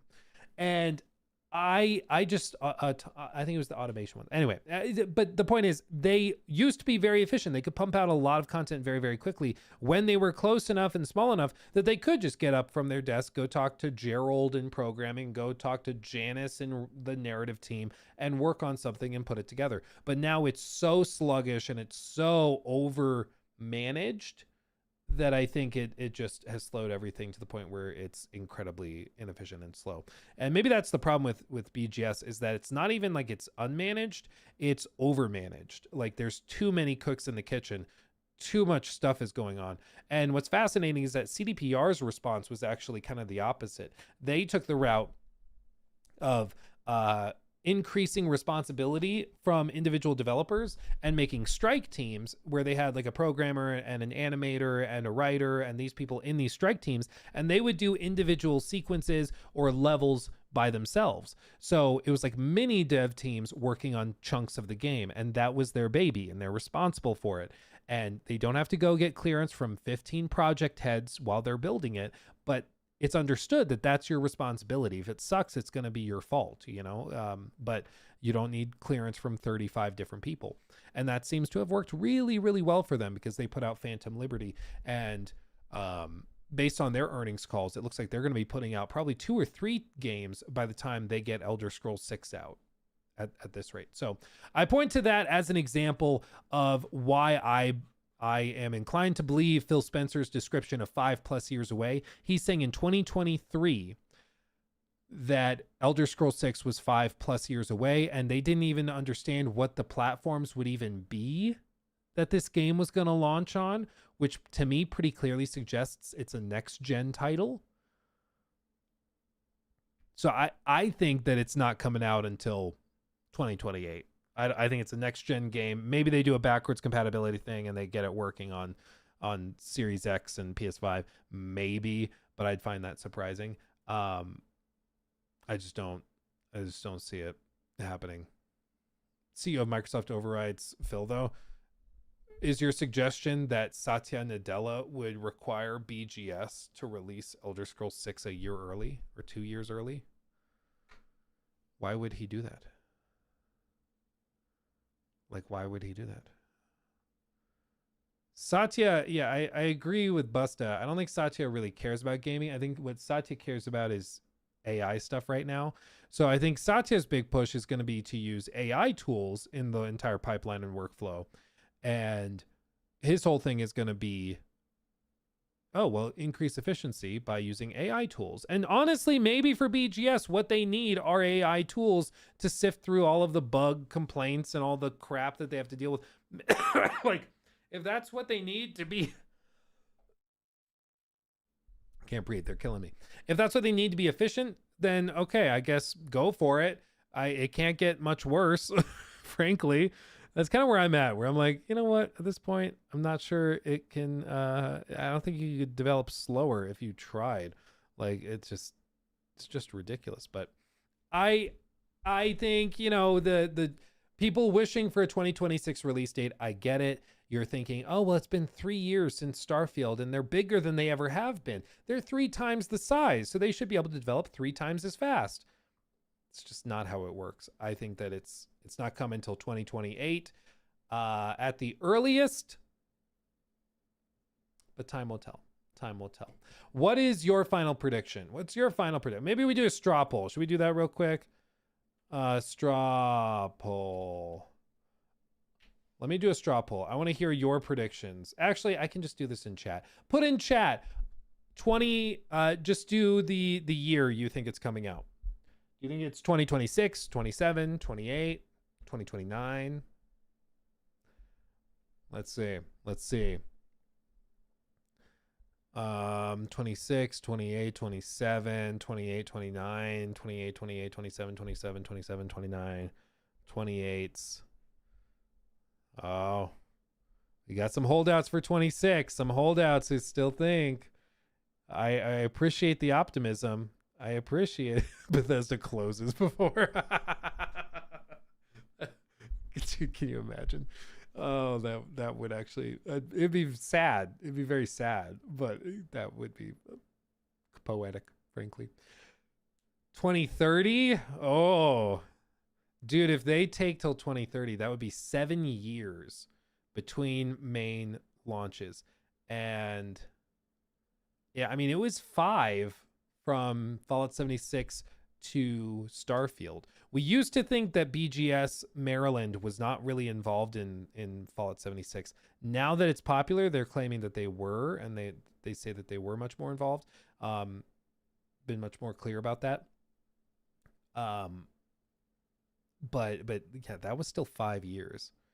So 5 years after Fallout 76 would put it at, or after Starfield would put it at 2028 at the earliest. You know, assuming no inefficiencies, no, like nothing else. Yeah. Elder Scrolls 6 Shadow drops Game Awards this December. That would be funny. You know what? They would get a lot of attention, frankly. Yeah, I've heard people say this where they're like, yeah, I think 2026. And I'm like, I don't know what you're looking at. Like, I just don't see what you're seeing, that you think it's even close to that ballpark of 2026. Like, I just don't see it. Let's see. Let me catch up on these real quick. Mr. Mo, thank you for 23 months. I may be a downer or whatever, but I'm so tired of the GTA 6 stuff. I can't wait for the game to come out so all of this stops. Yeah, and then Red Dead Redemption 3 Discourse kicks off, and that's going to be the whole other thing. I'm hoping they go medieval. I hope they go and do some medieval game. Just something totally different. That's my hope. Red Fajita, thank you for 28 months. Since the PS5 looks like a giant router, I predict this PS6 will look like a giant modem. Well, honestly, the PS5 or PS4 Pro kind of looked like a modem. It kind of did. At least some of the modems I've had, like a big chunky, the matte black plastic. It did kind of look like it, frankly. But that would be funny. Mr. Beard, thank you for that super chat as well. This is for the electricity problem from yesterday. Wishing you a speedy recovery. Sad face. I appreciate you, my friend. I'll recover somehow. Where do I find the CDPR Strike Team TED Talk? It was at what would it have been called? It was specifically about Phantom Liberty.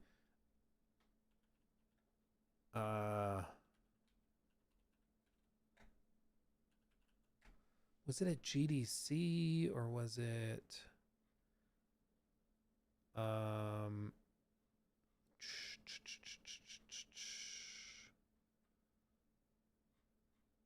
crap. It was this dev. It was this guy on Xbox On. It was this guy. CD Road Developer Talk, Phantom Liberty. Maybe. No, not that one. Not that one. Idris Elba interview. Maybe was it GDC? I don't know. I could dig around for it. We've also done segments on it. We've discussed it. So we could dig into that. That could be interesting. But okay. Boop, boop, boop, boop. Okay. You found it. How Cyberpunk 2077 changed CD Projekt Red GameSpot Insider documentary. I don't think, was it a documentary? How Cyber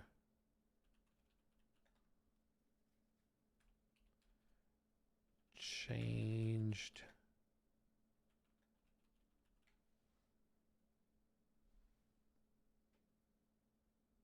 this wasn't it. This isn't it. It was specific. Oh, here it is.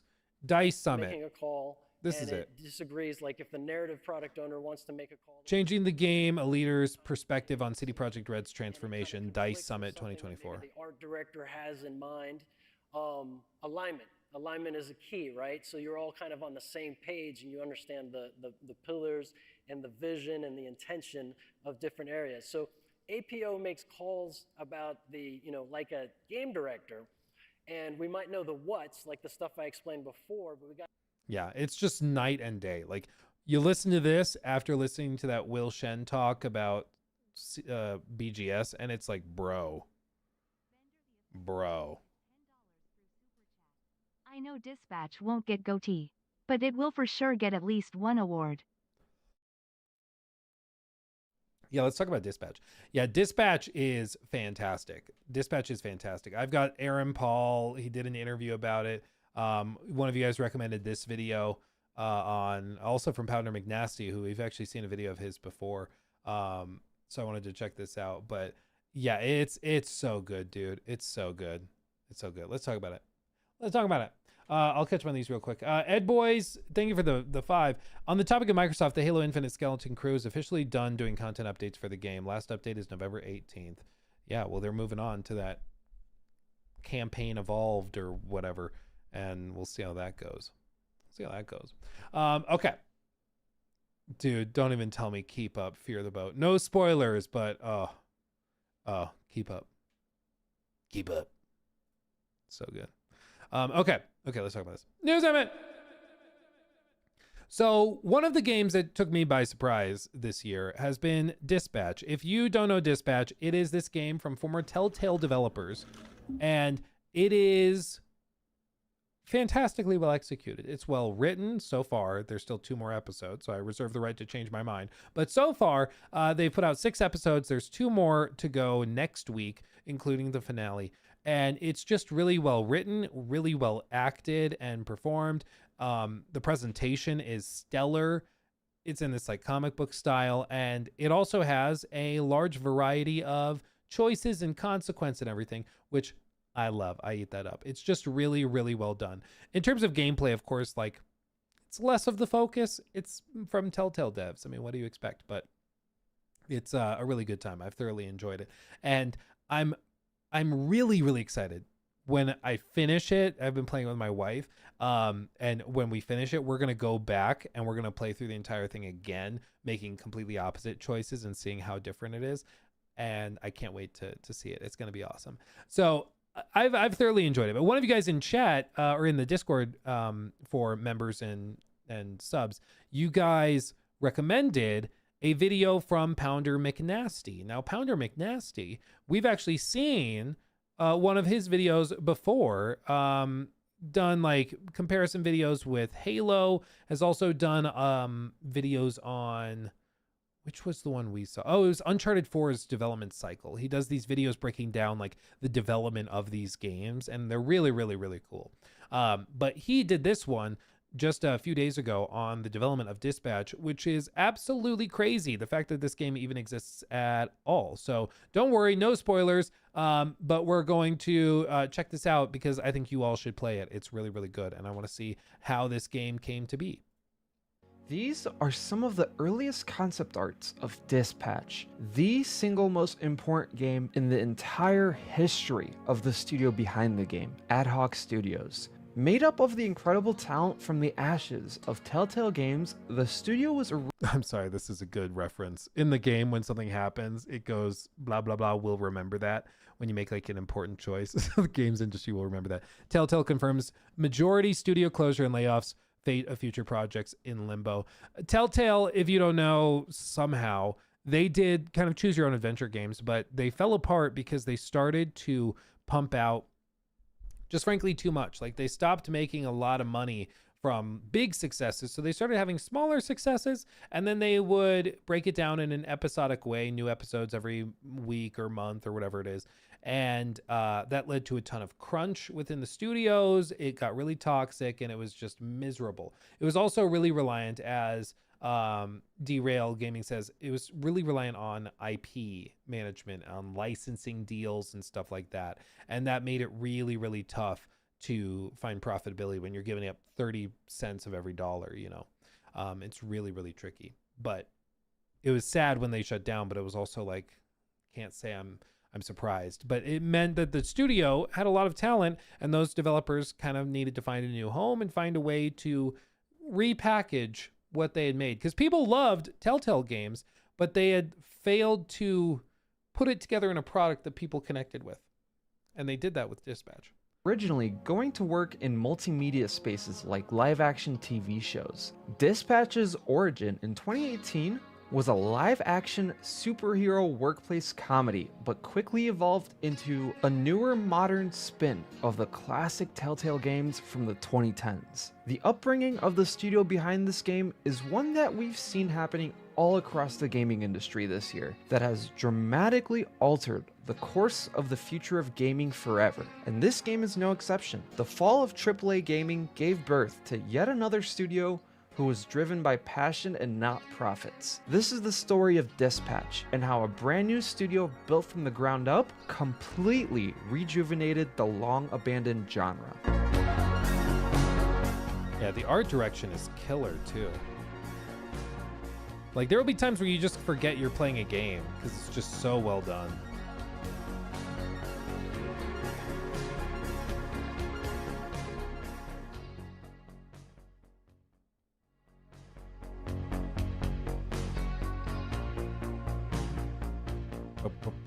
In 2018, Telltale Games were on the brink of collapse. Telltale took on numerous expensive licenses like Game of Thrones, Guardians of the Galaxy, and Batman.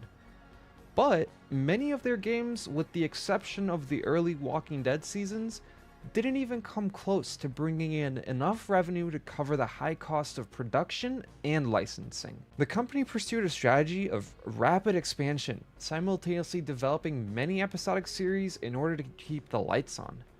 Within the span of 2 years, the studio had shipped over 9 different games. That's actually not water. A report from The Verge alleges that Telltale operated under a culture of heavy expected crunch pushed by management teams. Employees were routinely expected to work extremely long hours, sometimes up to 18 hours a day, for weeks on end, to meet the aggressive production schedules necessary for releasing multiple episodic games simultaneously.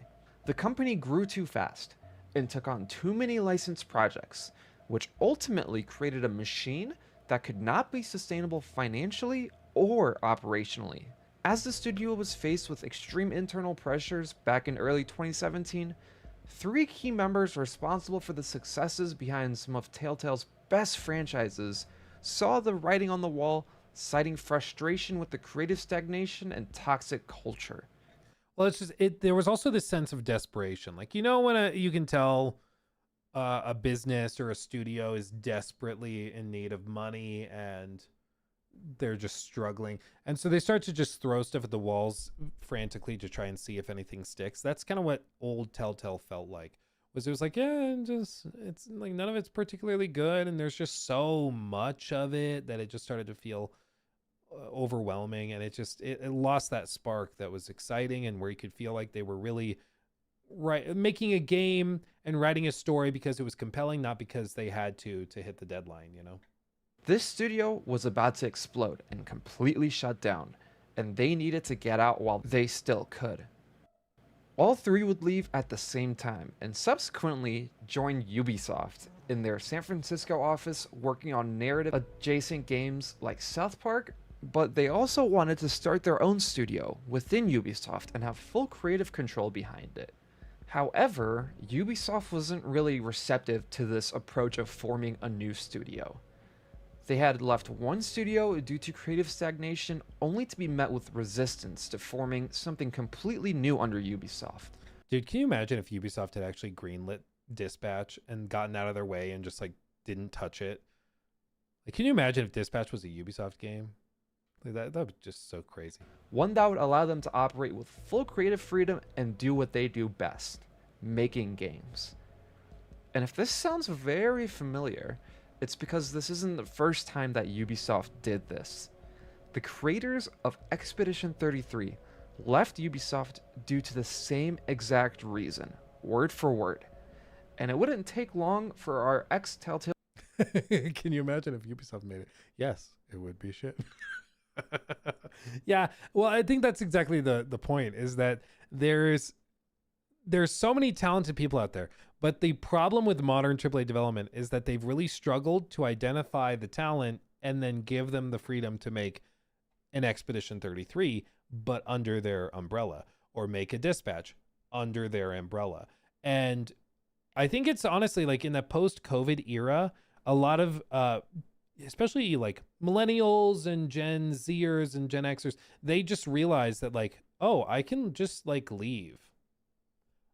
You need me more than I need you. I'm just gonna go.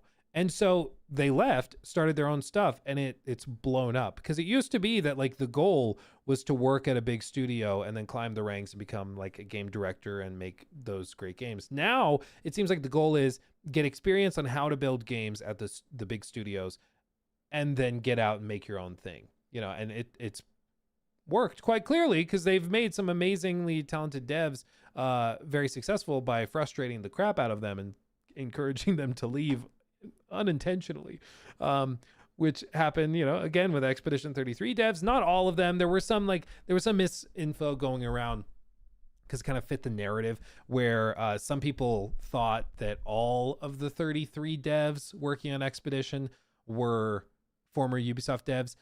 It's not the case. It was like 3 or 4 of them, I think, were actual like big Ubisoft employees.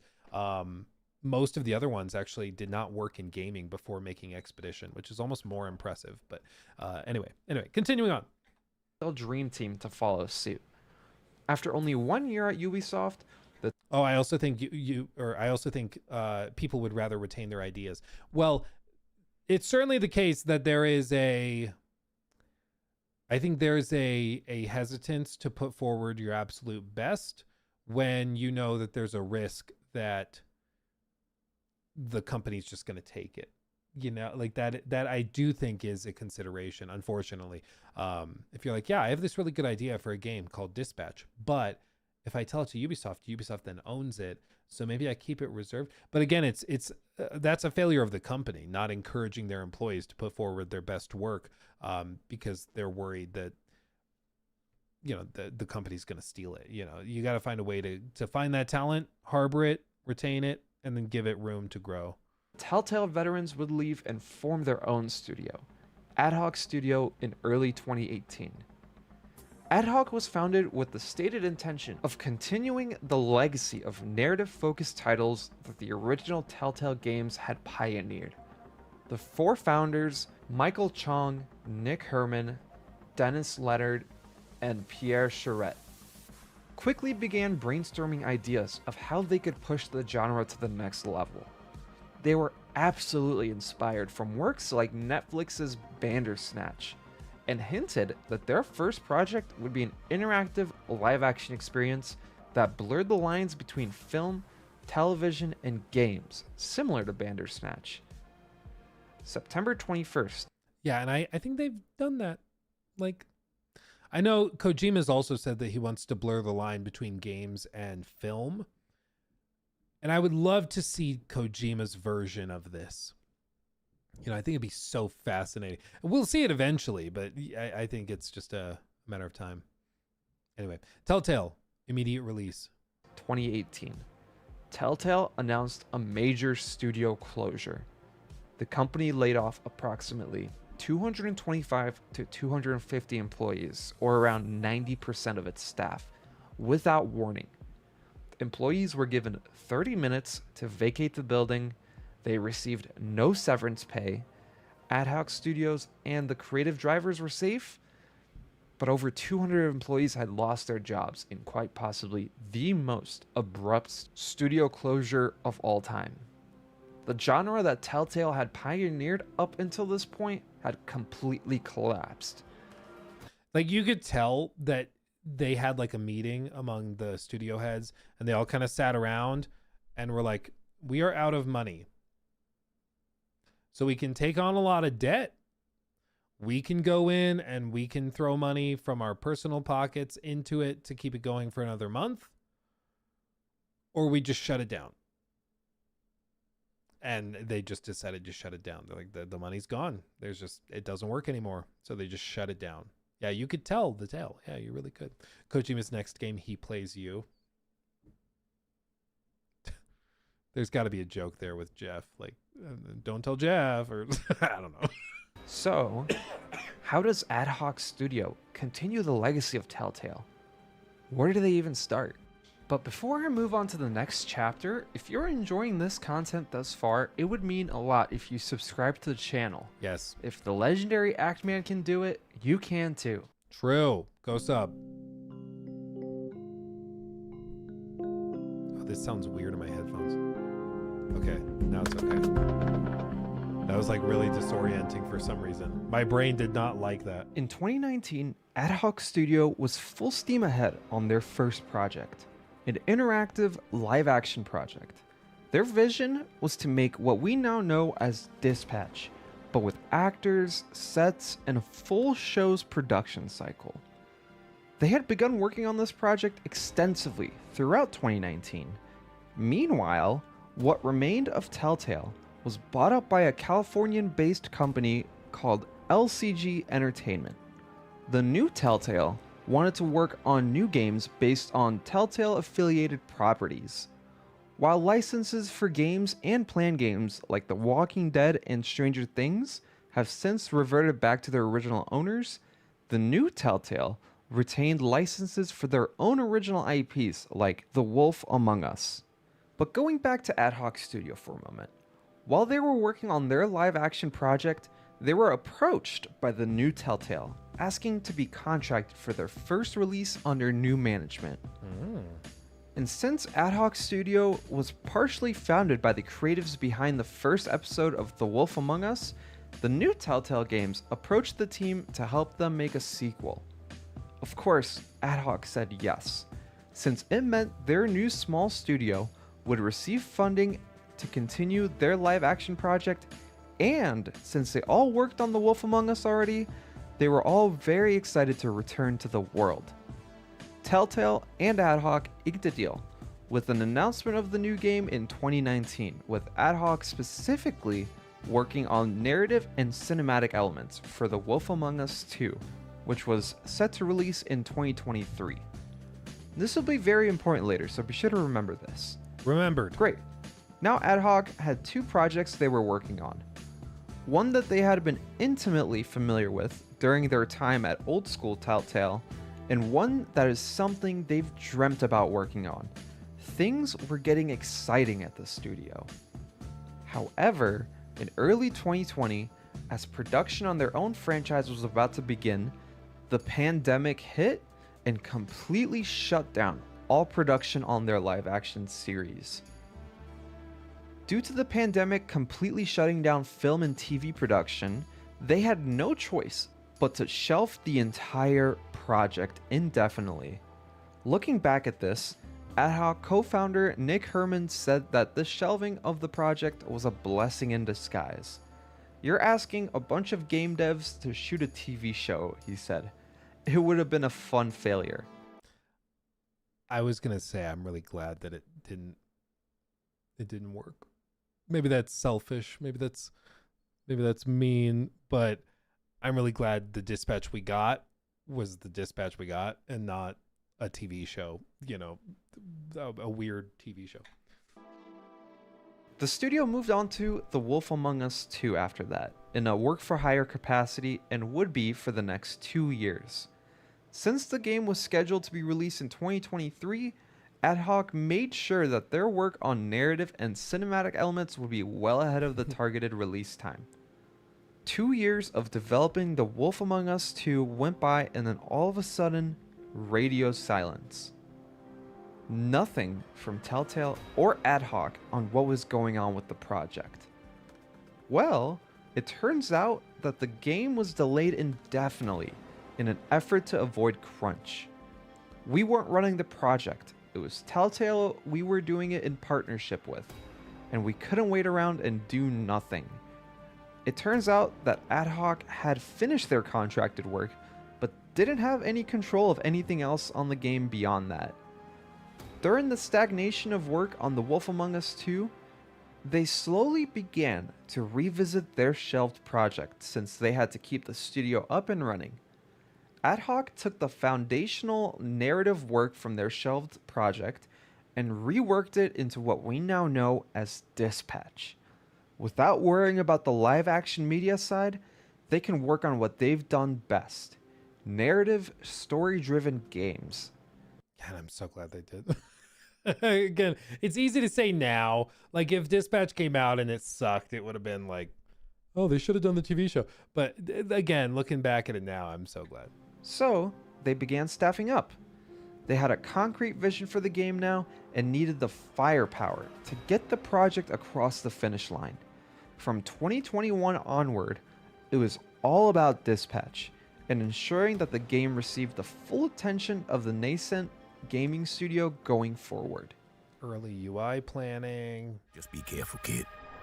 The answers are out there if you just listen to the wind.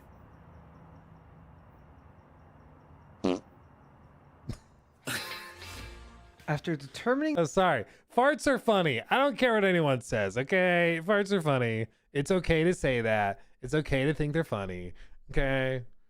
Be like, no, why did you laugh at that? It's funny. that they could not wait for the revived Telltale to be ready to continue their work on The Wolf Among Us 2, Ad Hoc fully dedicated its team to converting the live-action script for Dispatch into a fully animated game. The concept evolved into a game built on Unreal Engine 4. This period of development was dedicated to the core production, animation, and voice recording necessary for the branching narratives. And they really went all out with the voice acting in this game. Let me just take a moment to go through the cast they managed to pull together for this game. It's a bit wild. Yeah. Aaron Paul as Robert Robertson, Jeffrey Wright as Chase, Laura Bailey as Invisigal, Young Gravy as Golem, and even the biggest actor of all time. You may have recognized him from his leading role in The Hunger Games. Moist Critical as Sonar. I was like, where's he going with this? I remember the Moist Critical thing now. Yep, that's a callback. Yes, Moist Critical is in the game.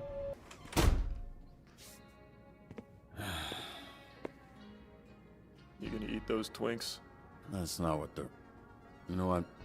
Help yourself. And the list goes on and on. Every single voice actor in this game is very well decorated and puts their all into their respective roles. But regardless, the team was hard at work on this game. By 2024, they would secure a spot at the Game Awards to finally reveal their hard work. And what better way to announce the game than with some of the insane cast members? Here is the world premiere trailer for the game Laura and I worked on separately together. After this point, the game was almost ready to go, but there was one more critical, no pun intended, partner that wanted to be part of and moist this new world. Critical Role Productions. Critical Role Productions is a multimedia production company founded in 2015 by the members of the creator-owned streaming show Critical Role, which features a group of professional voice actors playing the tabletop game Dungeons & Dragons. Now, why would Critical Role want to be part of this game and Ad Hoc Studios? It does kind of feel out of nowhere.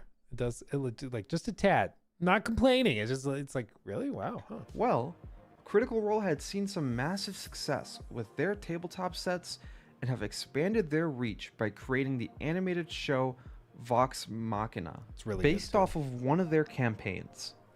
They want to do the same thing with the Dispatch universe and expand it to other forms of media. And since Do any of you guys know when the next Vox Machina season comes? When's that coming? Moist Critical has such a great voice. I hope he gets cast in more stuff. Well, dude, like, it's so unique too. Like, he just has a very unique cadence and delivery. It's very good. It's very good. They did great. The cast is stellar. Initially, I was surprised with Aaron Paul's performance because he comes in very like mumbly and monotone, but it's kind of so he has somewhere to go, and it works very, very well. It works very well. Anyway, Critical Role Productions related media always has professional voice actors within their episodes. In return, Ad Hoc would develop their first video game set in the Critical Role universe.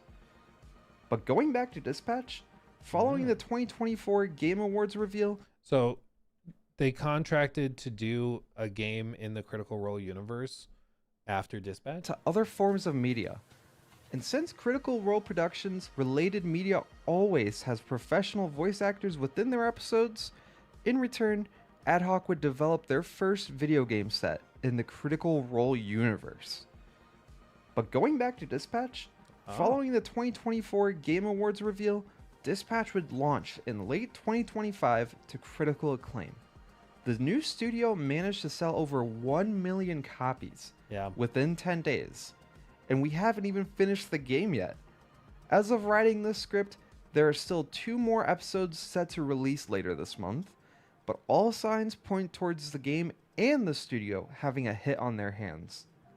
From the troubled history with Telltale Games and its complete collapse, to having to shelf their passion project due to COVID, to going back to helping Telltale Games and everything in between, the story of this studio is very convoluted. But in the end, they managed to release a return to form for the interactive storytelling genre. And in my opinion, reboot the entire Telltale-esque genre with fresh new characters and a very compelling story. Yeah. Let me know what you think of Dispatch thus far in the comments down below.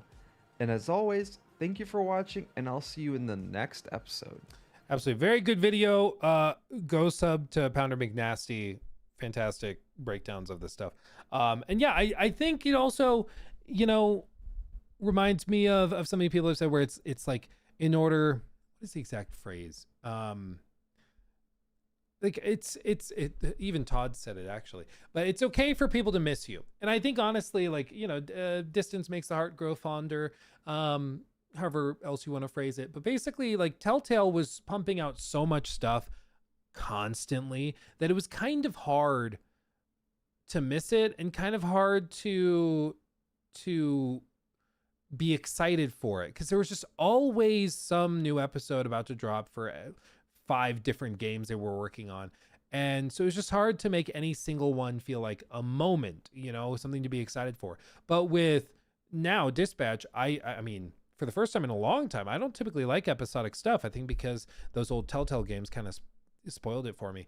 But after playing Dispatch, I'm like really excited for Wednesday, because I know the next episodes are coming out and we're going to get to see the finale. And whenever they come out with their next game, I'm sure it's going to be a big moment. I'm going to be super excited for that.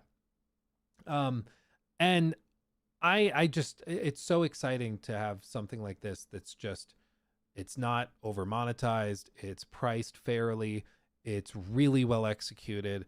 It's just really, really well done. I mean, it's just really well done. So I'm very excited to see where this goes, and I'm just having a great time. Again, if you have not played Dispatch, I recommend you try it. You can play it solo. I've been playing it with my wife. We just sit on the couch and we pass the controller back and forth after each shift in the game, and it's worked really well. We're having a great time. And like I said at the top, when the last episodes come out, we finish it, we're going to go back through and play it again, but make different choices.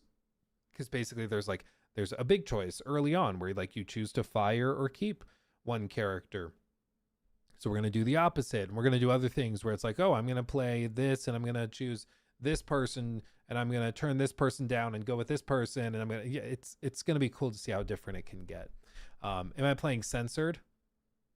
No, baby darling. No, of course not. We just go for it. We go for it. That's what we do.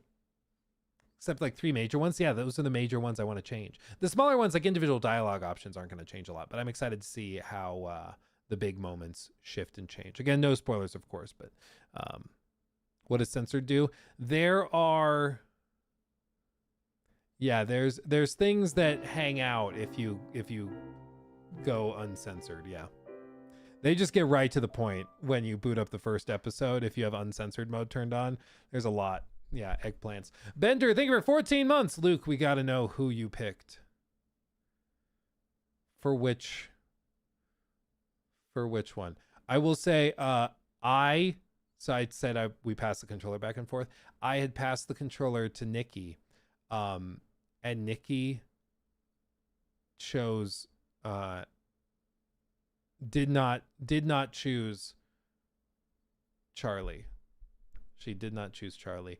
And come to think of it, she had the controller when choosing which date to go on. I missed out on making both choices. I'm realizing now. I'm realizing this. Okay. So I get to make both choices next time. But she chose Invisigal. I think it's turned out pretty good. I think the stats said at the end of the episode that most people chose Invisigal, I think. So it'll be interesting to see how different it is, or what's different if you choose one way or the other. But again, seeing somebody like Aaron Paul acting in a video game, it's really cool. Superhero sort of workplace comedy, but also there's a lot of dramatic, heartfelt moments in it, and that's what I really responded to. And so after getting the batch of scripts, I started just looking through them, and I just really fell in love with the story that was being told. And so I sat down with the creators, and we were all very much on the same page of what we wanted to do. And I quickly understood why, the likes of, like Jeffrey Wright wanted to do it. He's an old dear friend of mine, also work colleague. And he just really, he's very picky as well. And so I could see why he jumped on board. Yeah. Aaron Paul is great in it. He's so good. So good. Anyway, go play Dispatch and subscribe to Pounder McNasty. Do it. But okay, I can close that. We got through all of that. Okay. Also, this is a little tidbit, but new mini segment sort of thing. Got kind of some exciting news. I think it's good for the industry news for sure. Mafia: The Old Country has beaten internal expectations, and as you can see, it according to Strauss Zelnick, it actually well surpassed their internal expectations, which were not like crazy high or anything, but they actually did manage to pass and surpass expectations and return a hefty profit on Mafia: The Old Country, which is good because as he says, Zelnick says, it proves there's a market for narrative games done well. What we suspected was confirmed, which is just if you give customers or consumers a great narrative experience that's a lot of fun, somewhat contained at a fair price, then you can have the perfect result. Which I think is true. You don't need every game to be GTA. You don't need every game to be, some big AAA open world adventure game. You can have a fairly constrained narrative. You can put it in a big open map. But if you give players what they want and you just don't try to bite off more than you can chew, you can find amazing success with it. And that's what seems to have happened with Mafia: The Old Country, which I think is really good because, for one, I think it means that we get another Mafia game. It probably also will be of a similar pitch. Like, I don't think they're going to do anything like attempting Mafia 3 again. I think it'll probably be another Mafia game, but in the same scale as Mafia: The Old Country. And I think that that's a good place for Mafia. I think Mafia's problem has always been that it was always about the stories, but the influence from the outside was always to try and push it into being a mini GTA. And that just doesn't really work, because making a GTA is incredibly expensive and very, very difficult. And that was never their strength, their strong suit. And Mafia: The Old Country, I think, is a much better format for a game like that. So I'm excited to see whatever they do next, but it's a good win for Hangar 13. They had a really rough go of it for a long time, and seeing them find some success with this is really, really exciting. And I think it's just really, really good to see. They had other things they described in the earnings call. For example, the critical acclaim for Borderlands 4 was superb, and we're really happy with the release. Equally, as you know, there were some challenges with the Steam release. Gearbox has been addressing those challenges and will continue to do so. So in terms of units sold out of the gate, the numbers were a little softer than we would have liked. In the fullness of time, we think it's going to do great. So they say the numbers out of the gate for Borderlands 4, a little softer. They specifically point to the Steam side of things, which have had plenty of problems. But we'll see where that lands. Borderlands is just one of those games that kind of sells perpetually. Like, even Borderlands 3 is still selling like crazy. It's ridiculous. But a little softer than they wanted. Yeah, NBA stuff, frankly, who cares? Maybe that's bad. Yeah, GTA Online stuff, they describe that because that's also a big component of their business, of course. And then, of course, they were discussing the GTA 6 delay, and he says that he is now he really believes in it. Whatever that means. Whatever that means. We'll see when that happens.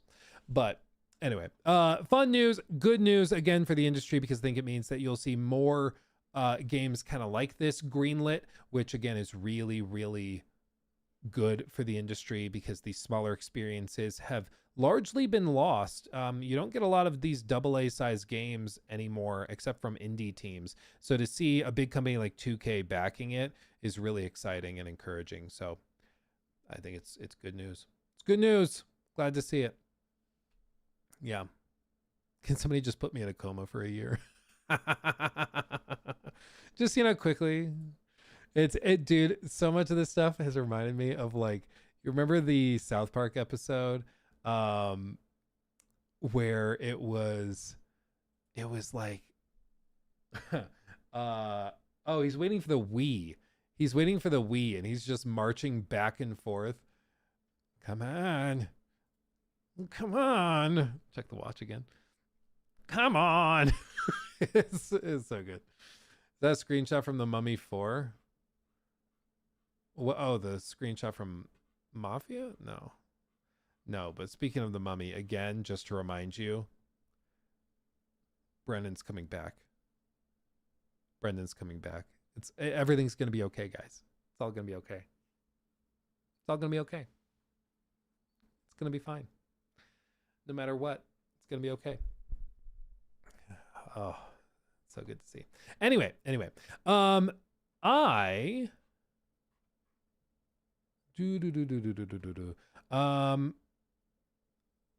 okay, I can close that. Okay, I'm going to call it there, my friends. I'm going to go eat some lunch, and I'm going to prep everything for next week. We've got some videos I'm filming on some upcoming games and stuff. It's going to be really, really good.